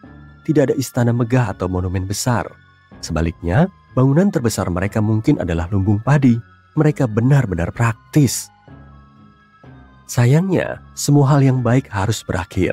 Sekitar 1800 tahun sebelum Masehi, peradaban yang ramai ini mulai mengalami kemunduran. Mungkin karena perubahan pola sungai. Ketika lingkungan berubah, suku Harapan berkemas, pindah ke tanah yang lebih ramah. Pernah mendengar tentang Minotaur? Binatang buas berkepala banteng dan bertubuh manusia yang memburu para pelancong pemberani di sebuah labirin besar. Ini bukan sembarang cerita lama, ini adalah salah satu drama paling populer di dunia kuno dan terinspirasi dari tempat ini, Pulau Kreta. Bangsa Minoa tinggal di sini selama zaman perunggu. Mereka memiliki istana yang menakjubkan, lukisan dinding yang mengagumkan, dan budaya yang begitu kaya sehingga masih memukau para sejarawan hingga hari ini. Mereka membangun tempat-tempat seperti Knossos, yang begitu kompleks dengan bangunan bertingkat dan lorong-lorongnya yang rumit, yang mungkin telah menginspirasi mitos-mitos labirin. Teknik mereka sangat maju pada masanya, bahkan sistem drainase mereka lebih maju daripada yang kita miliki saat ini. Tulis di kolom komentar kisah mana yang menurutmu paling menarik, dan terima kasih sudah menonton. Saat itu tahun 1898 dan kamu sedang mengikuti penggalian di Saqqara. Tempat yang tidak jauh dari Kairo ini penuh dengan makam kuno dan piramida. Kamu sedang berada dalam mood Indiana Jones dan berharap menemukan sesuatu yang sangat fenomenal dan menjadi terkenal. Emas, manuskrip, peta harta karun, mumi Firaun yang terkenal. Tunggu, burung kayu. Kamu benar-benar kecewa karena terlihat seperti mainan biasa. Mainan lama tapi tetap saja. Kamu nggak tahu bahwa bertahun-tahun kemudian seseorang akan menyatakan bahwa burung itu sebenarnya adalah sebuah pesawat monoplane kuno. Jadi artefak yang dijuluki burung sakara ini terbuat dari pohon sycamore. Burung ini memiliki lebar sayap hanya 18 cm dan beratnya sekitar 40 gram, souvenir asli yang sempurna dari Mesir menurutku. Burung ini berusia lebih dari 2000 tahun dan terlihat sangat polos tanpa ukiran bulu apapun atau ornamen rumit lainnya. Namun ia memiliki paruh dan mata yang membuat temuan ini terlihat seperti elang, lambang dewa Horus. Ekornya agak nggak biasa karena berbentuk kotak, terlihat tegak dan sepertinya bagian yang cekung adalah tempat untuk bagian yang sekarang hilang. Manusia suka memecahkan misteri yang bagus, jadi ada beberapa upaya untuk menjelaskan penggunaan burung itu. Pertama, secara sederhana, itu adalah sebuah benda upacara. Gagasan kedua itu adalah mainan untuk seorang anak dari keluarga kaya, bisa saja itu semacam bumerang yang merupakan konsep yang populer di Mesir kuno. Kemudian ada teori yang mengatakan bahwa burung itu digunakan sebagai penunjuk arah angin, tapi teori ini sudah terbantahkan karena patung ini nggak punya lubang atau tanda apapun kecuali lubang yang dibuat di museum di Kairo untuk menempelkan benda pameran ini pada tongkat. Jadi nggak ada cara untuk menggantungnya di masa lalu. Hampir seabad setelah burung itu ditemukan, ahli sejarah Mesir Dr. Khalil Messiha mengajukan teori baru bahwa burung itu bisa jadi merupakan model monoplane. Dia percaya bahwa burung itu kehilangan sayap horizontal, jika tidak sayapnya pasti sudah diatur pada sudut yang tepat, mirip dengan pesawat modern. Hal ini bisa saja berfungsi untuk menghasilkan daya angkat aerodinamis yang diperlukan untuk penerbangan. Dr. Messiha juga mengklaim bahwa pada saat itu menempatkan model miniatur penemuan teknologi di makam adalah hal yang umum. Jadi apakah orang Mesir kuno benar-benar menciptakan pesawat pada tahun 200 sebelum Masehi? Itu akan membuat Wright bersaudara yang dianggap sebagai penemu penerbangan sangat-sangat marah. Mereka baru melakukan penerbangan pertama pada tahun 1903. Hanya ada satu cara untuk mengetahuinya dengan pasti, yaitu dengan menguji modelnya. Tapi tahukah kamu, Museum Mesir di Kairo tidak mungkin membiarkan salah satu benda pameran kesayangan mereka terbang seperti mainan. Itulah mengapa perancang pesawat layang Martin Gregory membuat model serupa, kali ini dari kayu balsa, dan dia menyimpulkan bahwa meskipun dengan ekor pesawat yang hilang, pesawat itu tidak terlalu bagus untuk terbang. Apakah kasus terpecahkan? Enggak juga. Hal ini tidak terdengar cukup meyakinkan bagi History Channel, jadi mereka mengundang seorang ahli aerodinamika untuk membuat replika burung itu. Dia mengujinya dalam kondisi cuaca yang mirip dengan yang ada di Mesir dan terkesan dengan kemampuan pesawat kecil itu. Jadi jika mereka memang menciptakan prototipe pesawat pada zaman Fir'aun, itu akan menjadi contoh yang baik dari UPART. Itu adalah artefak yang tidak pada tempatnya, sebuah benda yang jauh lebih maju dari zamannya dalam hal teknologi atau sejarah. Dan burung sakara bukanlah satu-satunya contoh konsep revolusioner seperti itu. Pada tahun 1901, sekelompok penyelam mengambil mekanisme Antikythera dari bangkai kapal bawah laut di dekat pulau Antikythera Yunani. Mekanisme ini dijuluki komputer analog pertama di dunia dan saat ini diperkirakan berasal dari tahun 100 sebelum Masehi. Mekanisme perunggu ini dapat memberitahu posisi matahari, bulan, planet-planet, dan bintang-bintang, serta fase bulan, tanggal gerhana matahari yang akan datang, dan bahkan kecepatan gerak bulan di langit. Tidak ada yang tahu pasti siapa yang menggunakannya dan bagaimana atau di mana alat ini dibuat. Tapi jelas bahwa alat ini sangat akurat dan terlalu canggih untuk zamannya. Kloset siram pertama di dunia ditemukan pada pertengahan abad ke-20. Hanya bercanda, bangsa Minua kuno di Pulau Kreta di Mediterania dan peradaban lembah Indus menemukan penemuan brilian ini pada waktu yang sama sekitar 4.000 tahun yang lalu. Pipa dan sanitasi dibuat dengan sangat baik sehingga tidak ada yang berhasil merancang sesuatu yang lebih baik sampai 2000 tahun kemudian. Salah satu kloset Minua kuno ditemukan di Istana Knossos. Kelihatannya kloset ini punya tempat duduk kayu yang diletakkan di atas terowongan yang mengalirkan air dari waduk di atap ke saluran pembuangan bawah tanah. Versi lain mendapatkan air dari kendi dan hanya orang-orang super kaya yang mampu membeli semua kemewahan ini. Jadi jika kamu ingin membeli real estate saat itu, kloset siram akan menjadi tanda bahwa kamu berada di lingkungan orang kaya. Pintu otomatis menjadi penemuan yang keren dan tampaknya baru pada tahun 1931, tetapi teknologi di baliknya sebenarnya jauh lebih tua, bayangkan saja dari abad ke-1 Masehi.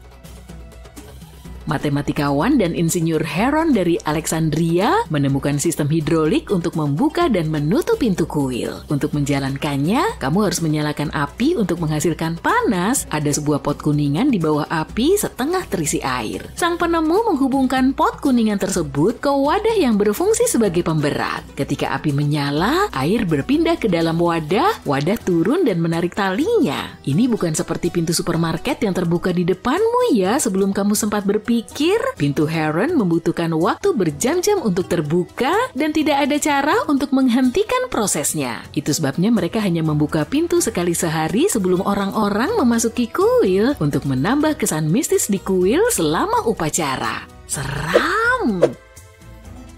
Sepertinya baterai pertama kali ditemukan di Baghdad sekitar 2000 tahun yang lalu. Seorang arkeolog Jerman menemukan stoples tanah liat berbentuk oval ini pada tahun 1938.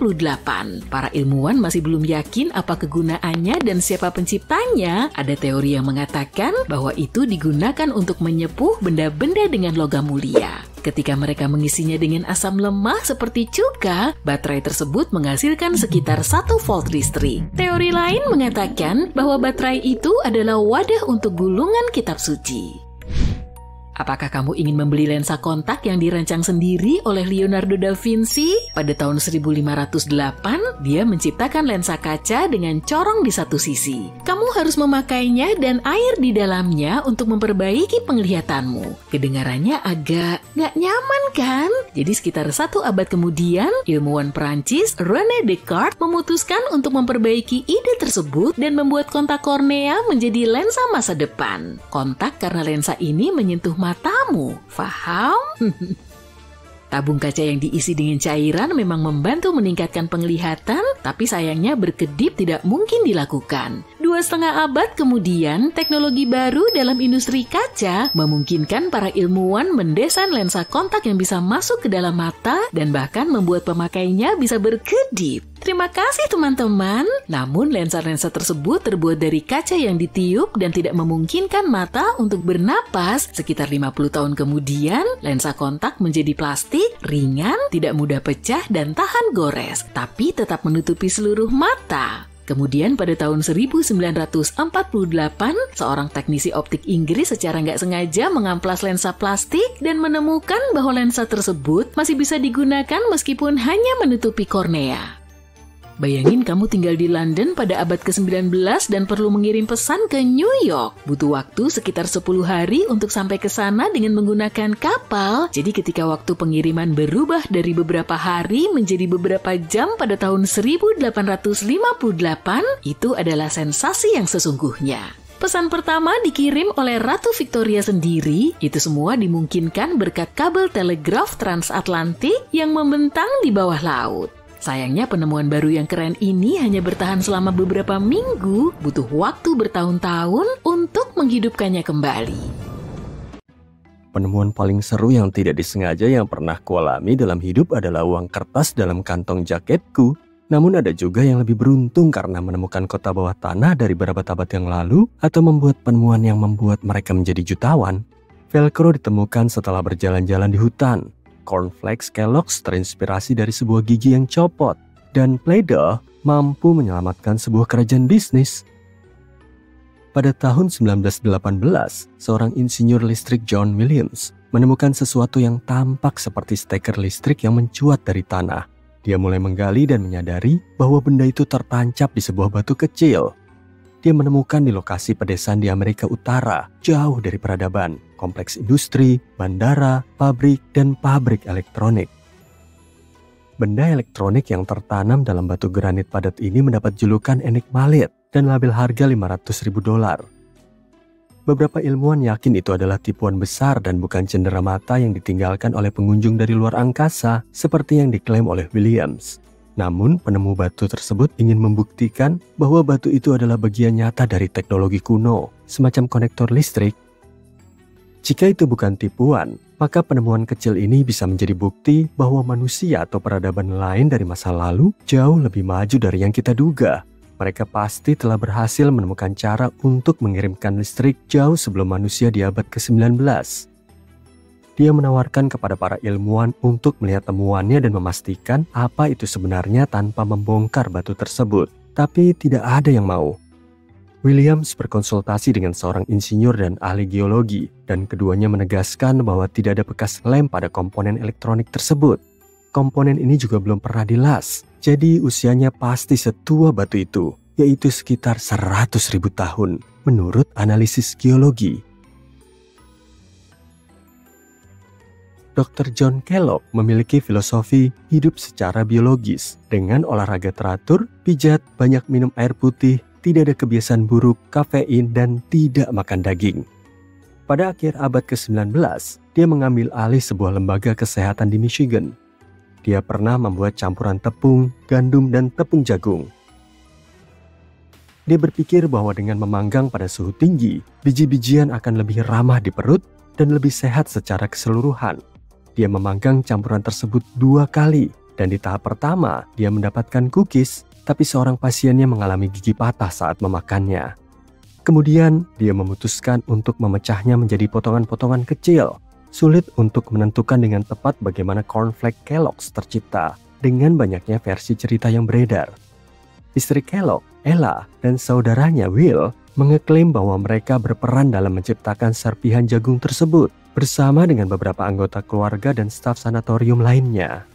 Sejarah perusahaan mengatakan bahwa semua ini terjadi pada suatu malam di tahun 1898 ketika adonan sereal berbahan dasar gandum didiamkan terlalu lama sehingga terjadi proses fermentasi. Adonan yang sedikit berjamur itu berubah menjadi serpihan-serpihan tipis dan besar yang renyah dan lezat di dalam oven. Selama beberapa tahun berikutnya, Will Kellogg terus mengotak-atik resepnya dan menyadari bahwa jagung bukan gandum yang menghasilkan serpihan yang lebih renyah dan lezat. Mereknya, Kellogg's Corn Flakes, telah berkembang menjadi perusahaan bernilai miliaran dolar. Insinyur Swiss George de Mestral pernah berjalan-jalan dengan anjingnya dan kembali dengan sebuah konsep yang kelak akan dibawa keluar angkasa. Setelah mereka kembali dari hutan, de Mestral menyadari bahwa celana dan bulu anjingnya dipenuhi oleh duri-duri kecil tanaman cockleburr. Dia memeriksa duri di bawah mikroskop dan memperhatikan bahwa duri tersebut berbentuk seperti kait kecil yang menempel pada simpul pada pakaian dan bulu.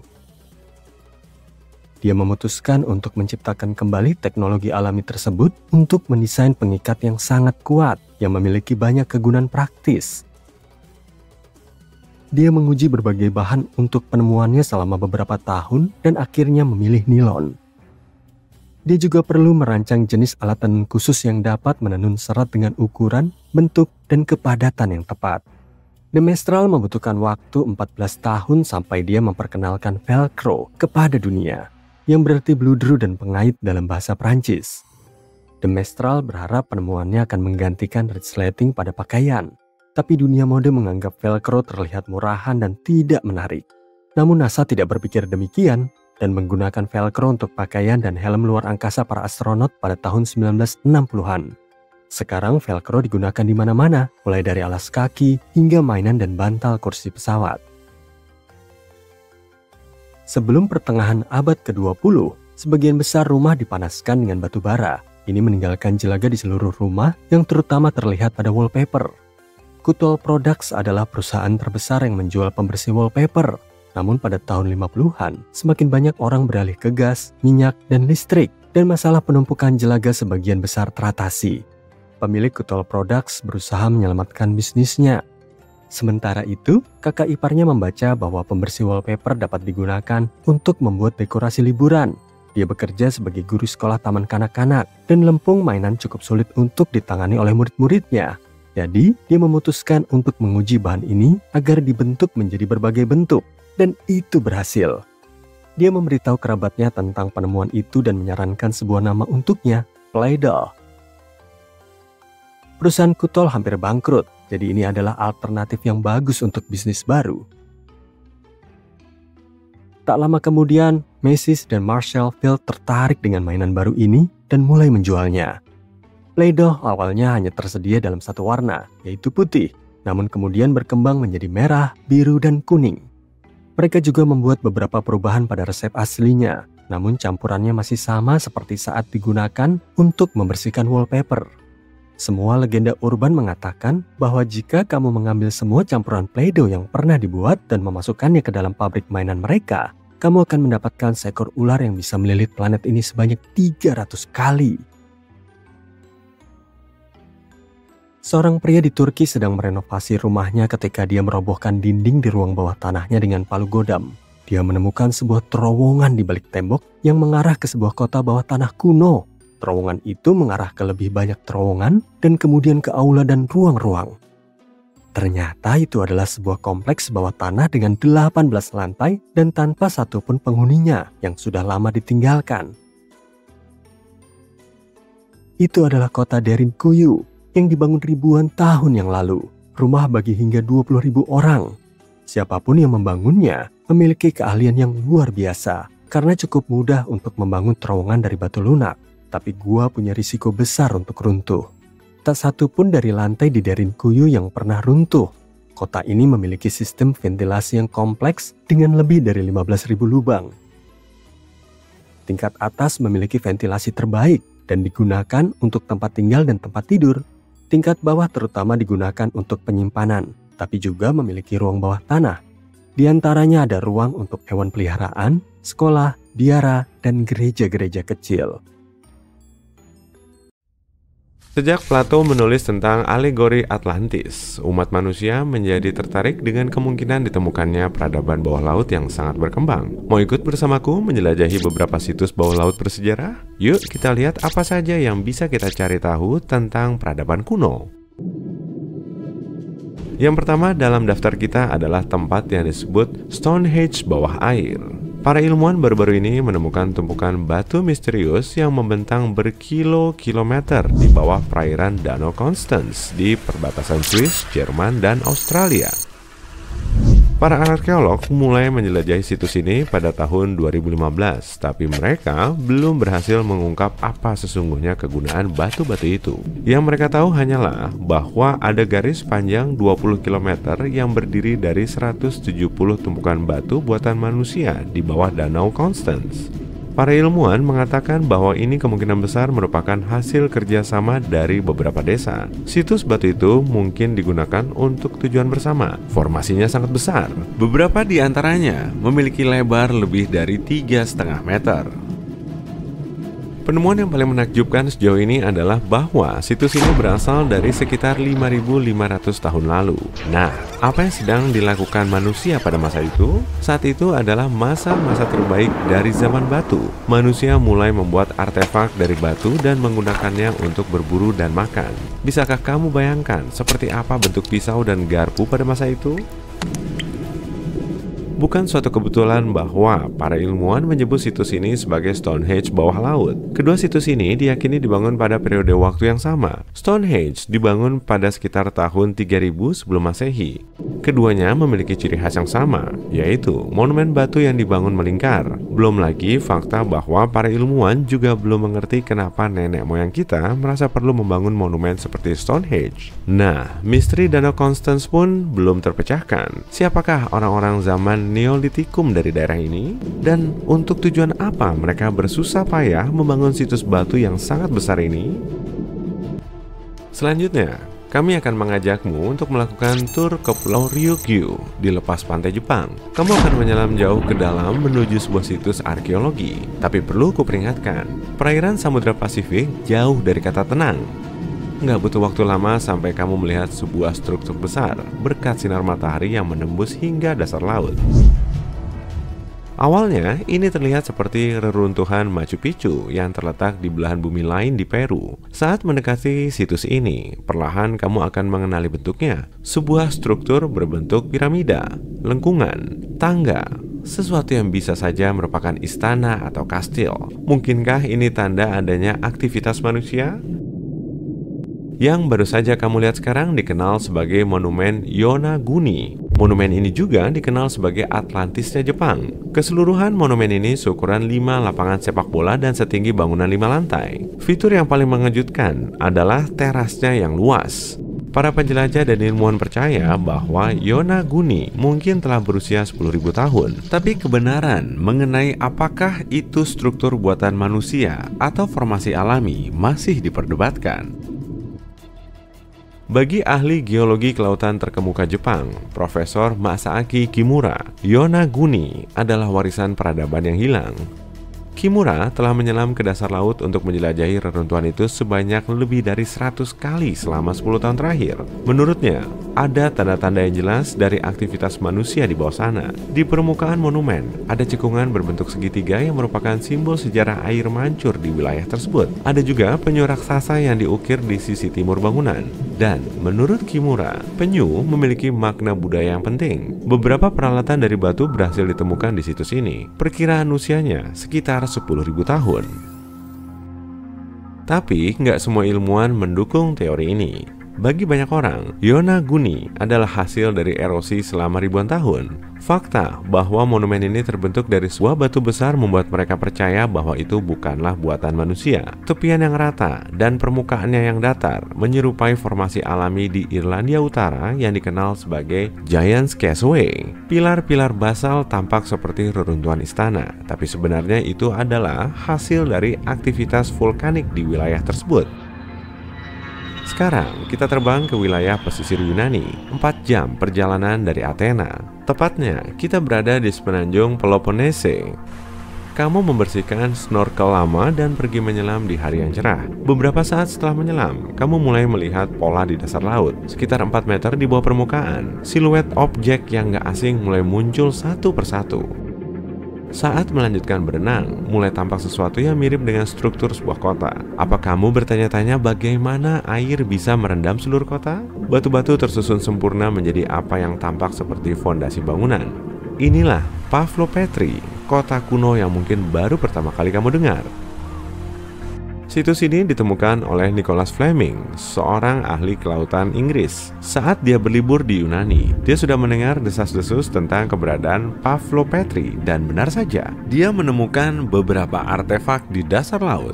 Dia kembali ke area tersebut setahun kemudian bersama sebuah tim. Mereka menemukan situs yang penuh dengan pot, bejana penyimpanan, dan peralatan. Sebuah batu penumbuk misalnya adalah alat yang digunakan untuk menggiling biji-bijian dan mengubahnya menjadi tepung. Beberapa amfora menandakan bahwa pemukiman ini ada sejak zaman perunggu, yaitu 5.500 tahun yang lalu, saat orang-orang mulai tinggal di kota-kota. Pemukiman ini diyakini sudah dihuni selama lebih dari 2.400 tahun. Saat ini, Pavlopetri dianggap sebagai kota tenggelam tertua yang pernah ditemukan. Dan yang mengesankan adalah bahwa tempat ini bukanlah sebuah desa biasa. Dulu, tempat ini merupakan kota pelabuhan yang ramai dengan bangunan-bangunan dari batu, pasar, jalan-jalan, dan bahkan alun-alun. Perhentian berikutnya dalam petualangan kita adalah salah satu kota bawah laut paling terkenal saat ini, yang telah diubah menjadi taman arkeologi. Kota Port Royal di Jamaika kini berada di bawah permukaan laut, tapi pada tahun 1692, ini merupakan salah satu kota terkaya di belahan bumi barat. Port Royal merupakan pusat kerajaan Inggris pada masa itu dan menjadi kota perdagangan penting yang menarik banyak orang dari seluruh wilayah. Kota ini juga merupakan rumah bagi para bajak laut Karibia di dunia nyata. Pada pagi hari tanggal 7 Juni 1692, penduduk Port Royal mengalami nasib yang sama sekali nggak mereka duga. Kota ini terbangun dengan guncangan. Orang-orang terlempar dari tempat tidur mereka oleh kekuatan gempa bumi yang sangat besar, mencapai 7,5 skala Richter. Salah satu orang yang selamat mengatakan bahwa dia melihat bumi terbelah dan menelan seluruh kota. Apa yang dikatakannya bisa jadi benar, karena kota itu sebagian besar dibangun di atas pasir. Tanah menelan bangunan, jalanan, apa saja. Geyser menyembur, dan terakhir, ombak setinggi bangunan 10 lantai menghantam kota. Seluas 33 hektar wilayah kota ini lenyap di telan air. Hebatnya, sebagian besar peninggalan abad ke-17 masih dalam kondisi baik di bawah air setinggi 12 meter. Para arkeolog berhasil menemukan kedai minuman, ruang penyimpanan, dapur, dan bangunan tempat hiburan yang digunakan untuk berbagai tujuan. Kamu juga bisa melihat patung singa yang megah, jembatan yang terendam, dan banyak gerbang yang indah. Tentu saja aku menyimpan yang terbaik untuk yang terakhir, India. Tak jauh dari pantainya terdapat keajaiban lain yang tenggelam, sebuah situs yang dikenal sebagai kota Chambai yang hilang terletak di teluk dengan nama yang sama. Situs ini baru ditemukan pada tahun 2001 ketika Institut Teknologi Kelautan Nasional India melakukan penilaian air secara rutin. Dengan bantuan teknologi sonar yang mengirimkan gelombang suara ke dasar laut, mereka menemukan sesuatu jauh di bawah laut. Gambar-gambar menunjukkan bentuk geometris yang jelas tersebar di area sepanjang 8 km. Peninggalan-peninggalan di sana berasal dari lebih dari 9.500 tahun lalu, yang berarti peradaban ini hilang sekitar pada akhir zaman es. Puing-puing yang ditemukan dari situs ini termasuk bahan-bahan bangunan, tembikar, manik-manik, patung, dan bahkan tulang belulang. Para ilmuwan memperdebatkan apakah artefak-artefak ini benar-benar berasal dari situs tersebut. Tapi jika memang benar dari sana, berarti kota Chambai yang hilang itu mungkin merupakan peradaban tertua di dunia. Apapun yang terjadi, jangan berhenti. Kita hampir mendapatkannya. Dua orang pencari harta karun sedang menggali tanah yang membeku di ladang jagung pada malam hari. Hujan deras, petir menyambar-nyambar, tetapi kedua orang ini tetap bekerja. Sekarang sekopnya menghantam sesuatu yang keras. Gak mungkin, sebuah peti harta karun. Mereka mulai menggali lebih cepat dan menemukan sepotong mesin kapal. Ada apa ini? Jauh dari laut dan danau, di suatu tempat di bawah padang rumput Kansas City, mereka menemukan sebuah kapal raksasa yang tenggelam. Bagaimana ini mungkin? Sekarang kamu akan lihat. Beberapa orang menghabiskan hidup mereka untuk mencari kapal karam dengan harta karun bawah tanah. Salah satunya adalah penjelajah David Hawley. Dia telah mencari kapal-kapal yang jauh dari laut, sungai, dan samudra selama bertahun-tahun. Dia melakukan ini karena dia menyukai petualangan. Di dalam bangka kapal-kapal ini bisa jadi terdapat peti berisi emas, barang antik, dan artefak. Dan kamu bisa mendapatkan banyak uang dari mereka. David mengatakan kamu tidak perlu pergi ke lautan untuk menemukan kapal karam. Mereka mungkin saja tergeletak di halaman belakang rumahmu. Tapi mengapa kapal-kapal tersebut akhirnya terkubur di bawah tanah di antara ladang, pertanian, dan dataran? Yuk kita cari tahu dengan menggunakan contoh kapal uap Great White Arabia. Menurut catatan lama dan clipping koran, kapal ini membawa sekitar 200 ton harta karun sebelum tenggelam pada tahun 1856. Banyak rumor dan legenda setempat mengatakan bahwa kapal tersebut terbaring di bawah tanah beberapa mil di timur laut Kansas City. Kapal itu ada di sana karena orang-orang dengan sengaja mengubah dasar sungai dan saluran sungai Missouri pada paruh kedua abad ke-19. Mereka secara artifisial mendekatkan kedua pantai satu sama lain, mempersempit sungai untuk meningkatkan kecepatan alirannya sehingga perahu bisa berlayar lebih cepat. Pada abad ke-19, kapal uap merupakan sarana paling populer untuk mengangkut penumpang dan barang. Sebelum adanya jalur kereta api, mereka melintasi perbatasan barat, melintasi sungai Mississippi dan Missouri, dan membawa pasokan untuk orang-orang. Itulah mengapa sangat penting untuk meningkatkan kecepatan pergerakan mereka.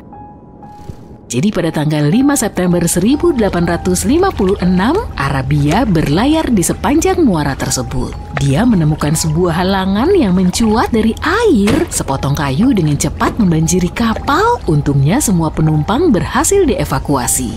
Namun kapal uap dan muatannya yang berharga mencapai dasar lumpur di Missouri dalam beberapa menit.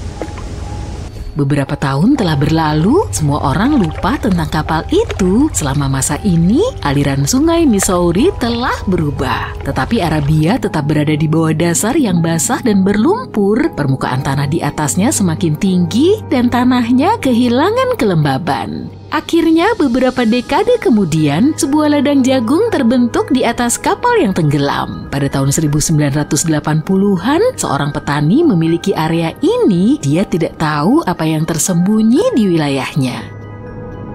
David Hawley dengan cermat mempelajari sejarah kapal-kapal yang tenggelam di Amerika Serikat. Dia tahu bahwa ratusan kapal uap telah tenggelam di seluruh Missouri.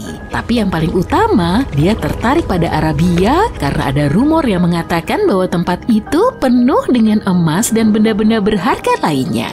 Wilayah ladang jagung di Kansas sangat luas, tapi David Hawley tahu bagaimana cara mencari dengan benar. Pada tahun 1987, dia mulai bekerja. Pertama, bersama dengan saudara laki-laki dan ayahnya, mereka mengumpulkan semua clipping dari koran-koran tua yang bisa mereka temukan. Mereka tidak hanya mencari informasi tentang kapal uap tersebut, tetapi juga peta sungai Missouri. Mereka melacak perubahan historisnya, memeriksa tanggal, dan mengidentifikasi area yang luas di mana kapal itu tenggelam.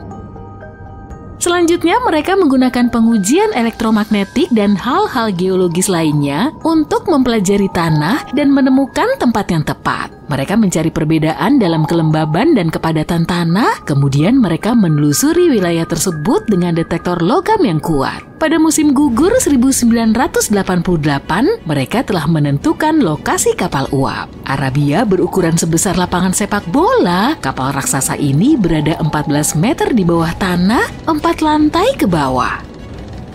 Tapi sebelum mereka mulai menggali, mereka harus meminta izin terlebih dahulu kepada pemilik ladang jagung. Bagi sang petani, berita ini merupakan kejutan besar. Dia setuju dengan syarat penggalian akan selesai pada musim semi, sehingga dia bisa menabur tanaman baru. Menggali kapal raksasa di musim dingin jauh lebih sulit dan mahal dibandingkan di waktu lainnya. Ini termasuk peralatan tambahan, listrik, dan biaya pemanasan. Tim bekerja siang dan malam, mereka membiayai penggalian dengan uang pribadi. Masing-masing menginvestasikan lebih dari $10.000 dan mengambil pinjaman bank. Akhirnya mereka melihat detail pertama dari kapal tersebut. Sekop-sekop itu menghantam boiler mesin besar dan dek kapal. Tujuan telah tercapai. Sebagian besar kargo yang ada di dalam kapal yang tenggelam itu tertutup karat, kerang, lumpur, dan rusak parah. Isi kapal Arabia berada dalam kondisi yang sangat baik, mengingat kapal tersebut telah tenggelam 130 tahun sebelumnya. Sayangnya mereka tidak menemukan peti berisi emas, tapi mereka mendapatkan beberapa ton kargo berharga lainnya. Barang-barang rumah tangga dari orang-orang yang hidup di pertengahan abad ke-19 itu adalah sebuah kapsul waktu. Kapal itu membawa persediaan untuk ratusan dan ribuan orang. Semua barang itu terawetkan dengan sempurna. Misalnya mereka dapat dengan jelas melihat cap merek Goodyear Rubber Company pada sepatu karet. Semakin lama penggalian berlanjut, semakin banyak hal yang ditemukan David dan timnya. Di dalam tong mereka menemukan piring-piring dari abad ke-19. Piring-piring itu masih utuh dan bisa digunakan. Selain itu juga ada pakaian bersih, ribuan pasang sepatu, tombak, penggorengan, dan payung. Kapal itu membawa kargo untuk memasok sekitar 16 kota kecil. Iya, memang bukan emas, tapi artefak semacam itu juga berharga. Isi kapal itu bisa bernilai jutaan, tapi para awak kapal tidak akan menjual benda-benda ini. Mereka membuat museum di lokasi bekas pasar buah di Kansas City. Jika kamu pergi ke sana, kamu akan langsung merasa seperti berada di sebuah department store di abad ke-19. Ada ribuan barang dalam kondisi baik, bahkan korek api di sini cukup kering untuk dinyalakan. David membutuhkan waktu bertahun-tahun untuk menyajikan seluruh koleksi dari kapal uap tersebut. Dia menghargai setiap barang dan tidak ingin menjualnya. Siapapun bisa datang ke sini, membayar tiket dan menemukan diri mereka berada di masa lalu. Siapa tahu mungkin ada kapal tua juga yang bersembunyi di halaman belakang rumahmu.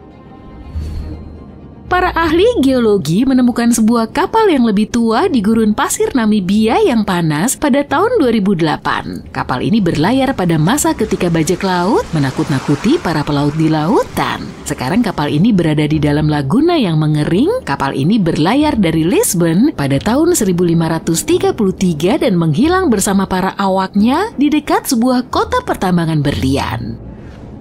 Setelah hampir 500 tahun, lambung kapal telah rusak parah, hanya bangkai kapal yang tersisa. Tapi harta karun yang tersembunyi di dalam kapal tetap utuh. Mereka dengan hati-hati mempelajari kapal itu untuk waktu yang lama, berusaha untuk tidak merusak apapun. Kemudian, 5 hari setelahnya mereka menemukan sebuah peti tua besar di dalam palka. Dengan hati-hati, mereka membukanya, menemukan koin emas di sana. Dengan demikian, harga kapal itu diperkirakan sekitar 10 juta dolar. Penyebab pasti karamnya kapal tersebut tidak diketahui, tapi para ahli percaya bahwa kapal tersebut hancur karena muatan yang berat dan cuaca yang buruk. Kapal itu tenggelam ke dasar laut yang kemudian menjadi gurun. Ada yang menemukan sebuah pesawat terbang di halaman belakang rumahnya, ada yang menemukan sebuah kapal, ada juga yang menemukan jalan menuju kota rahasia kuno di rumahnya. Ini terjadi di Turki pada tahun 1963. Pemilik bangunan memutuskan untuk melakukan perbaikan. Dia pergi ke ruang bawah tanahnya dan merobohkan dinding untuk mengubah tempat ini menjadi ruang tamu. Lalu, di balik salah satu dinding, dia menemukan sebuah terowongan yang mengarah ke bawah tanah. Pria itu mengira ini adalah semacam ruang rahasia. Dia pergi ke sana dan menyadari bahwa terowongan itu adalah sesuatu yang lebih dari yang dia kira.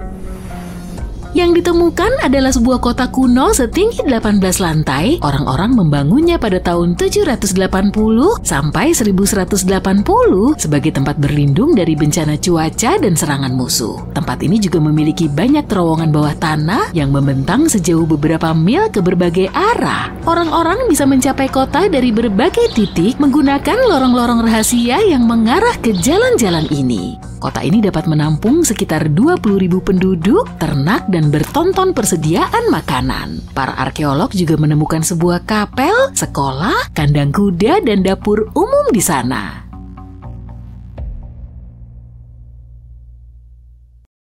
Bayangin, kamu menemukan sebuah kota kuno tanpa harus meninggalkan kenyamanan rumahmu. Pada 1963, seorang pria di provinsi Nevşehir, Turki, melakukan hal tersebut. Dia sedang merenovasi rumahnya. Dia menemukan dinding di ruang bawah tanahnya dan menemukan sebuah ruangan misterius. Dia terus menggali dan melihat sebuah terowongan. Inilah awal mula ditemukannya kota bawah tanah, Derinkuyu. Derinkuyu adalah salah satu permukiman bawah tanah bertingkat terdalam di Kapadokia dan di seluruh Turki. Mahakarya teknik ini punya 8 tingkat. Penduduk yang tinggal di lantai-lantai tersebut punya akses ke gudang bawah tanah, area penyimpanan, kapel, sekolah, ruang belajar, dan struktur lainnya. Semua lantai dihubungkan oleh jaringan terowongan yang luas. Kota bawah tanah ini dibangun sebagai tempat berlindung. Kamu nggak bisa melihat konstruksinya dari luar. Kedalamannya sekitar 85 meter. Kompleks ini cukup besar untuk menampung sekitar 20.000 orang, ditambah ternak dan persediaan makanan. Ada juga lubang ventilasi sepanjang 55 meter. Orang-orang menggunakannya untuk ventilasi dan sumur. Sumur ini memasok air untuk penduduk desa yang tinggal di permukaan dan mereka yang bersembunyi di kota bawah tanah. Menariknya, mereka yang tinggal di lantai bawah bisa memutus pasokan air untuk lantai atas dan bawah tanah. Hal ini membuat air tetap aman dari potensi keracunan. Tempat itu dirancang untuk perlindungan. Terowongan-terowongan tersebut bisa diblokir dari dalam dengan pintu batu bundar yang besar. Lorong-lorongnya sangat sempit. Penyusup harus memasuki terowongan satu persatu. Sepertinya mereka sudah memikirkan segalanya di abad ke-7 sebelum Masehi. Arkeolog percaya bangsa Frigia adalah yang pertama kali membangun tingkat-tingkat tersebut. Setelah mereka, struktur ini digunakan dan disempurnakan pada zaman Romawi. Saat itulah kapel-kapel ditambahkan. Namun, masa keemasan Derinkuyu terjadi pada era Bizantium. Tapi bagaimana orang-orang ini bisa membuat terowongan seperti itu ya? Batu yang mereka pahat nggak biasa, yaitu batu vulkanik yang lunak. Batu ini muncul karena proses geologi yang dimulai jutaan tahun yang lalu. Letusan gunung berapi menutupi daerah itu dengan abu tebal. Abu tersebut kemudian mengeras menjadi batuan lunak ini. Ketika kekuatan alami angin dan air mengikis bagian yang lebih lunak, hanya elemen keras yang tersisa. Fakta menarik, cerobong asap peri juga terbuat dari batuan vulkanik yang berbentuk rumit, tapi mereka terbentuk secara alami tanpa campur tangan manusia. Aku masih di Turki nih, namun kali ini tujuanku adalah Çanakkale, tempat di mana mitos menjadi nyata. Selama 3000 tahun, orang-orang percaya bahwa Iliad karya Homer adalah fiksi dan Troy nggak pernah ada. Pada tahun 1863, semuanya berubah. Ekspatriat Frank Calvert menemukan reruntuhan kuno di Turki bagian barat. Dia yakin reruntuhan itu berasal dari kota kuno Troy. Henrik Skillman meneliti daerah ini pada 1868. Saat itulah Troy melihat sinar matahari lagi setelah berabad-abad lamanya. Troy punya lapisan-lapisan yang kompleks. Selama bertahun-tahun, 9 kota kuno dibangun di atas satu sama lain. Sejarawan bilang daerah ini terletak strategis di antara Eropa dan Asia, sehingga menjadi pusat perdagangan dan budaya yang makmur. Posisi strategis ini membuat Troy menarik sepanjang sejarah. Setelah konflik Troy, kota ini ditinggalkan antara tahun 1100 sampai dengan 700 sebelum Masehi. Kemudian pemukiman Yunani menemukan kembali daerah itu, dan Alexander Agung memerintah di sana. Bangsa Romawi kemudian menginvasi kota ini. Ngomong-ngomong soal peristiwa ini, hal pertama yang akan kamu lihat saat mengunjungi situs ini adalah replika kuda Troya dari kayu yang diambil dari sebuah film pada tahun 2004. Perhentian berikutnya adalah Lothal. Pada 1950-an, Lothal dan beberapa situs harapan lainnya ditemukan di India. Provinsi-provinsi baru ini memperluas batas-batas peradaban lembah Indus. Lothal merupakan bagian penting dari peradaban Harapan. Lothal punya ladang kapas dan sawah yang luas. Ditambah lagi, kota ini punya sebuah pabrik pembuatan manik-manik. Manik-manik dibuat dari batu semi mulia, seperti batu akik. Banyak dari manik-manik ini kemudian ditemukan di Mesopotamia, yang menjadi bukti Lothal adalah pelabuhan perdagangan yang berkembang pesat. Arkeolog percaya kota ini merupakan bagian dari rute perdagangan kuno. Jejak pertanian ada. Jejak perdagangan ada, apalagi sisa-sisa bangunan tempat tinggal, jalan, trotoar, pemandian, dan saluran air. Beberapa perencanaan kota yang nyata, dan contoh-contoh yang mengesankan dari urbanisasi awal.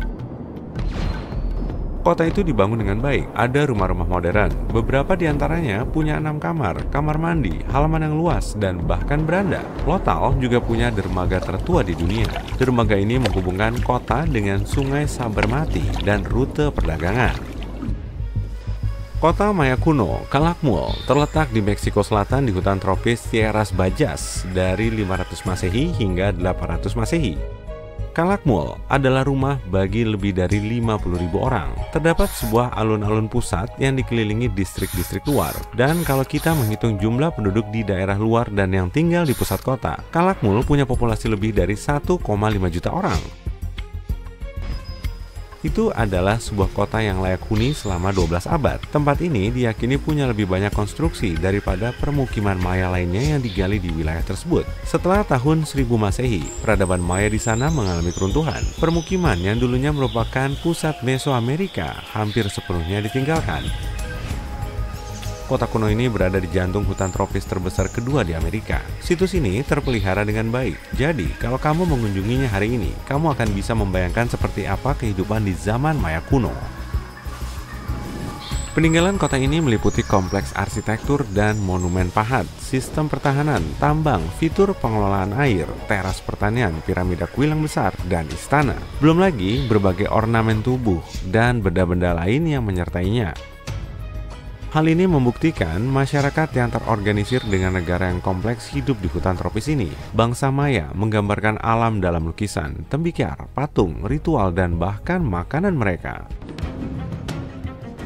Waktunya beralih ke tempat yang dikira orang nggak benar-benar ada. Kota Thonis Heralion hanya muncul dalam beberapa prasasti dan teks kuno. Ternyata kota ini telah menunggu untuk ditemukan selama ribuan tahun. Ilmuwan mencari di sebagian besar pantai Mesir. Namun, kemudian arkeolog Frank Godio dan timnya mendeteksi sebuah wajah kolosal yang menatap mereka dari bawah air. Kota kuno Heralion ditemukan benar-benar tenggelam 6,5 km di lepas pantai Alexandria.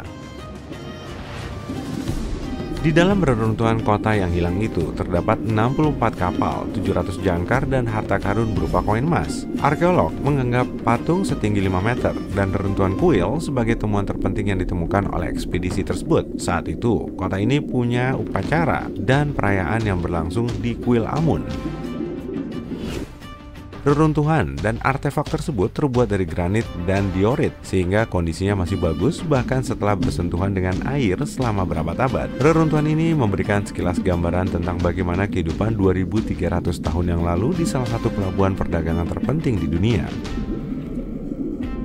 Kota ini punya jaringan kanal. Kamu bisa menganggapnya sebagai Venesia Mesir kuno. Kanal-kanal tersebut menghubungkan banyak pelabuhan dan tempat berlabuh yang terpisah. Menara, kuil, rumah, dan bangunan lainnya juga dihubungkan oleh jembatan loh. Tunis Sierra Leone adalah pelabuhan utama negara itu untuk perdagangan internasional dan pengumpulan pajak. Nggak ada yang benar-benar tahu bagaimana kota ini bisa tenggelam, namun arkeolog menghubungkannya dengan penyebab alami. Pada akhir abad kedua sebelum Masehi, kemungkinan besar setelah banjir, Heralion terendam air. Kemudian Alexandria, kota yang didirikan oleh Alexander Agung, menjadi lebih jaya daripada Heralion. Sebelum ketenaran Alexandria, Heralion adalah pelabuhan utama untuk masuk ke Mesir. Jadi setelah bencana, banyak kapal yang menuju Heralion harus mengubah rute mereka dan pergi ke Alexandria. Heralion kehilangan kejayaannya hingga ditemukan kembali pada tahun 1933. Mesa Verde adalah sebuah taman nasional Amerika di Colorado. Taman ini merupakan cagar arkeologi terbesar di Amerika Serikat dengan lebih dari 5.000 situs, termasuk 600 hunian di tebing. Mesa Verde berarti meja hijau dalam bahasa Spanyol. Nama ini berasal dari bentuk pegunungan di daerah tersebut, dengan puncak yang datar dan sisi yang curam. Taman ini merupakan situs arkeologi ancestral Puebloan. Mulai dari 7500 sebelum Masehi, sekelompok orang Indian Paleonomaden secara musiman tinggal di Mesa Verde. Mereka adalah pemburu, pengumpul, dan petani. Mereka membangun pueblo pertama di wilayah tersebut. Pada akhir abad ke-12, orang Mesa Verde mulai membangun tempat tinggal di tebing yang sangat besar, yang sekarang menjadi bangunan paling terkenal di taman ini. Perkenalkan, ini Castello. Dia adalah gurita karang Brasil, tapi Castello bukanlah gurita biasa. Saat mengamatinya, para ilmuwan mulai curiga bahwa dia mungkin mengalami mimpi buruk. Ketika dia tidur, dia berubah warna, membuat beberapa gerakan liar, mengeluarkan air, dan bahkan mengeluarkan tinta. Mereka memutuskan untuk mempelajari Castello untuk sementara waktu. Perilakunya saat tidur menyerupai stres dan ketakutan. Penelitian tersebut menunjukkan bahwa dia mungkin melihat mimpi yang jelas yang terkadang menakutkan. Meskipun hanya seekor gurita, makhluk bawah laut yang lucu ini dikenal karena kecerdasannya dan terkadang berperilaku seperti manusia. Jadi sangat mungkin mereka melihat mimpi seperti kita. Dalam kasus Castello, ia mungkin dihantui oleh kenangan masa-masa sulit di lepas pantai Florida Keys. Castello yang malang memiliki masa lalu yang buruk. Ia kehilangan tentakelnya karena dimakan predator sebelum ditangkarkan. Jadi mungkin itulah yang dia lihat dalam mimpinya. Jika terbukti benar, penemuan ini dapat mengubah cara pandang kita tentang kecerdasan dan kesadaran pada hewan dan manusia. Ternyata tanaman bisa berbicara. Ya, semacam itulah. Para ilmuwan menemukan bahwa tanaman benar-benar membuat bunyi klik ultrasonik ketika mereka stres. Bayangkan tomat dan tanaman tembakau yang sedang stres. Mereka mengeluarkan suara seperti letupan gelembung, tapi terlalu tinggi untuk kita dengar. Ini disebut sinyal ultrasonik, dan mungkin itu adalah cara mereka menunjukkan stres. Itu berarti tanaman dapat berkomunikasi satu sama lain, dan tanaman yang stres lebih suka menjadi ratu drama dan membiarkan semua orang tahu tentang masalah mereka. Mereka membuat sekitar 30-50 bunyi dan klik per jam. Tanaman yang tenang dan sehat tidak melakukan banyak hal. Dan tanaman tidak hanya berbicara, tapi bahkan memiliki bahasa sendiri. Mereka mengeluarkan suara yang berbeda tergantung pada apakah tanaman tersebut mengalami kehausan atau terganggu oleh batang yang patah atau hal lainnya. Selain itu, beberapa di antaranya sangat dramatis, sehingga mereka mulai membunyikan alarm bahkan sebelum mereka menunjukkan tanda-tanda dehidrasi, ketika mereka tahu bahwa mereka semakin dekat dengan dehidrasi. Para ilmuwan tidak yakin mengapa mereka melakukan hal itu.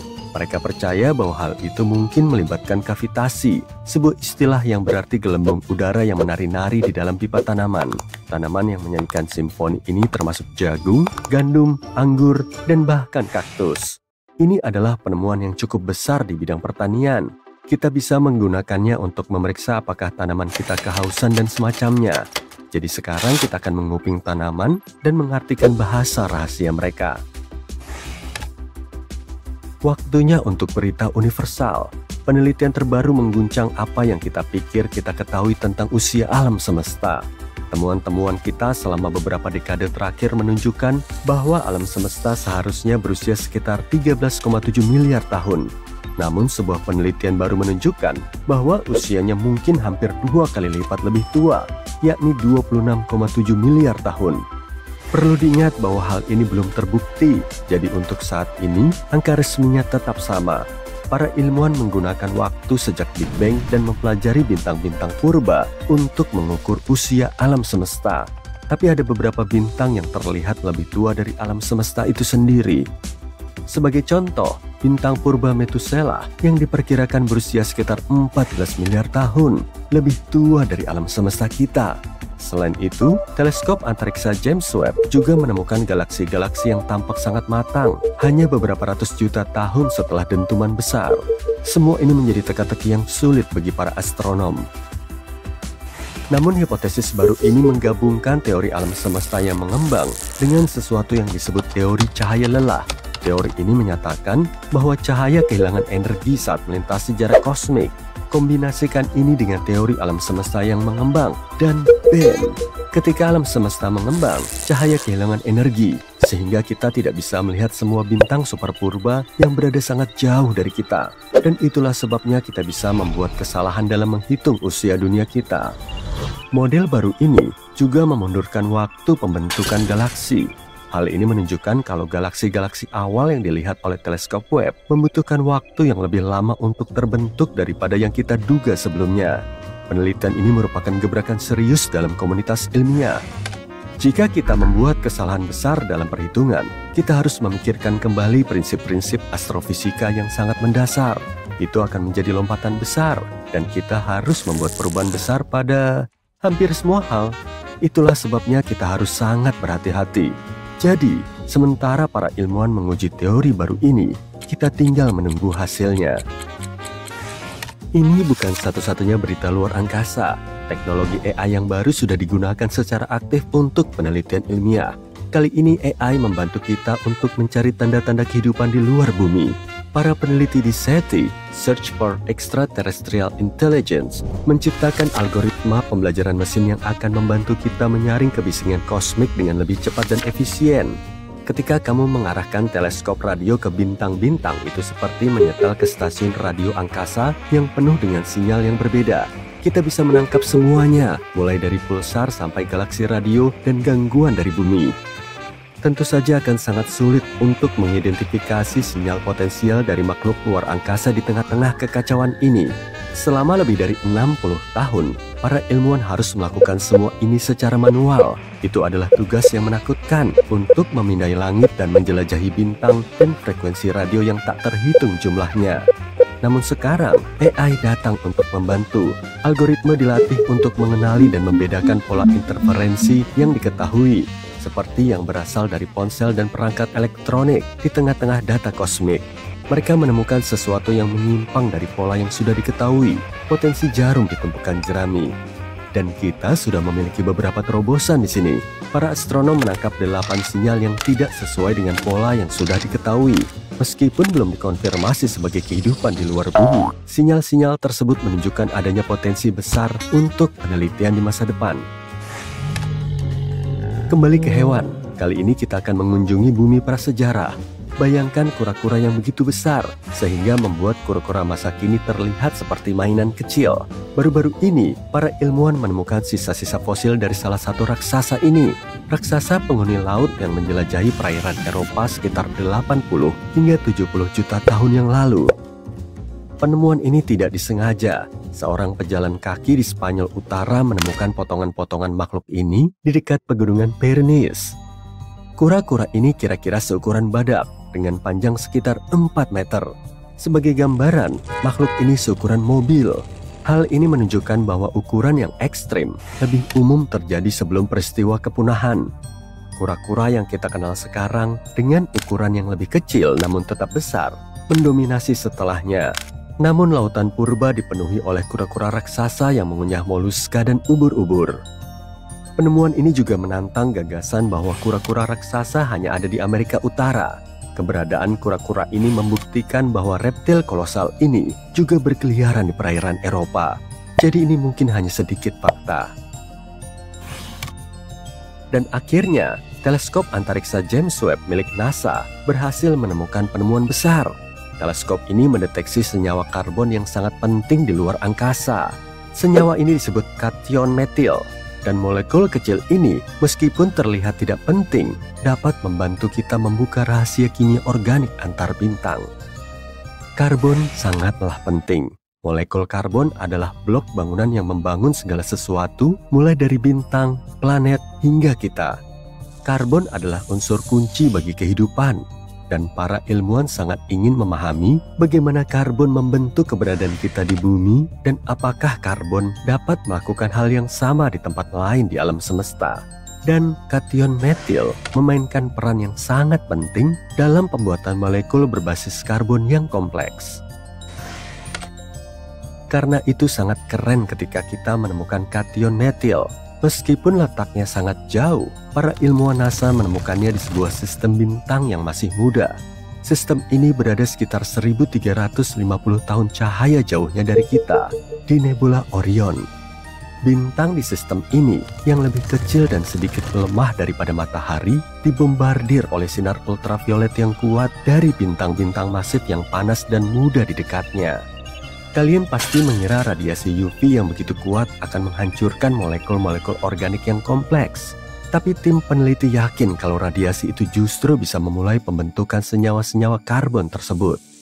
Mungkin bintang-bintang yang lebih kuat dan tingkat radiasinya yang luar biasa itu benar-benar berfungsi sebagai sumber energi bagi kehidupan. Mereka memicu reaksi berantai kimia yang menghasilkan materi karbon yang kompleks, seperti tumbuhan dan hewan. Sepertinya kita menemukan satu potongan teka-teki lagi.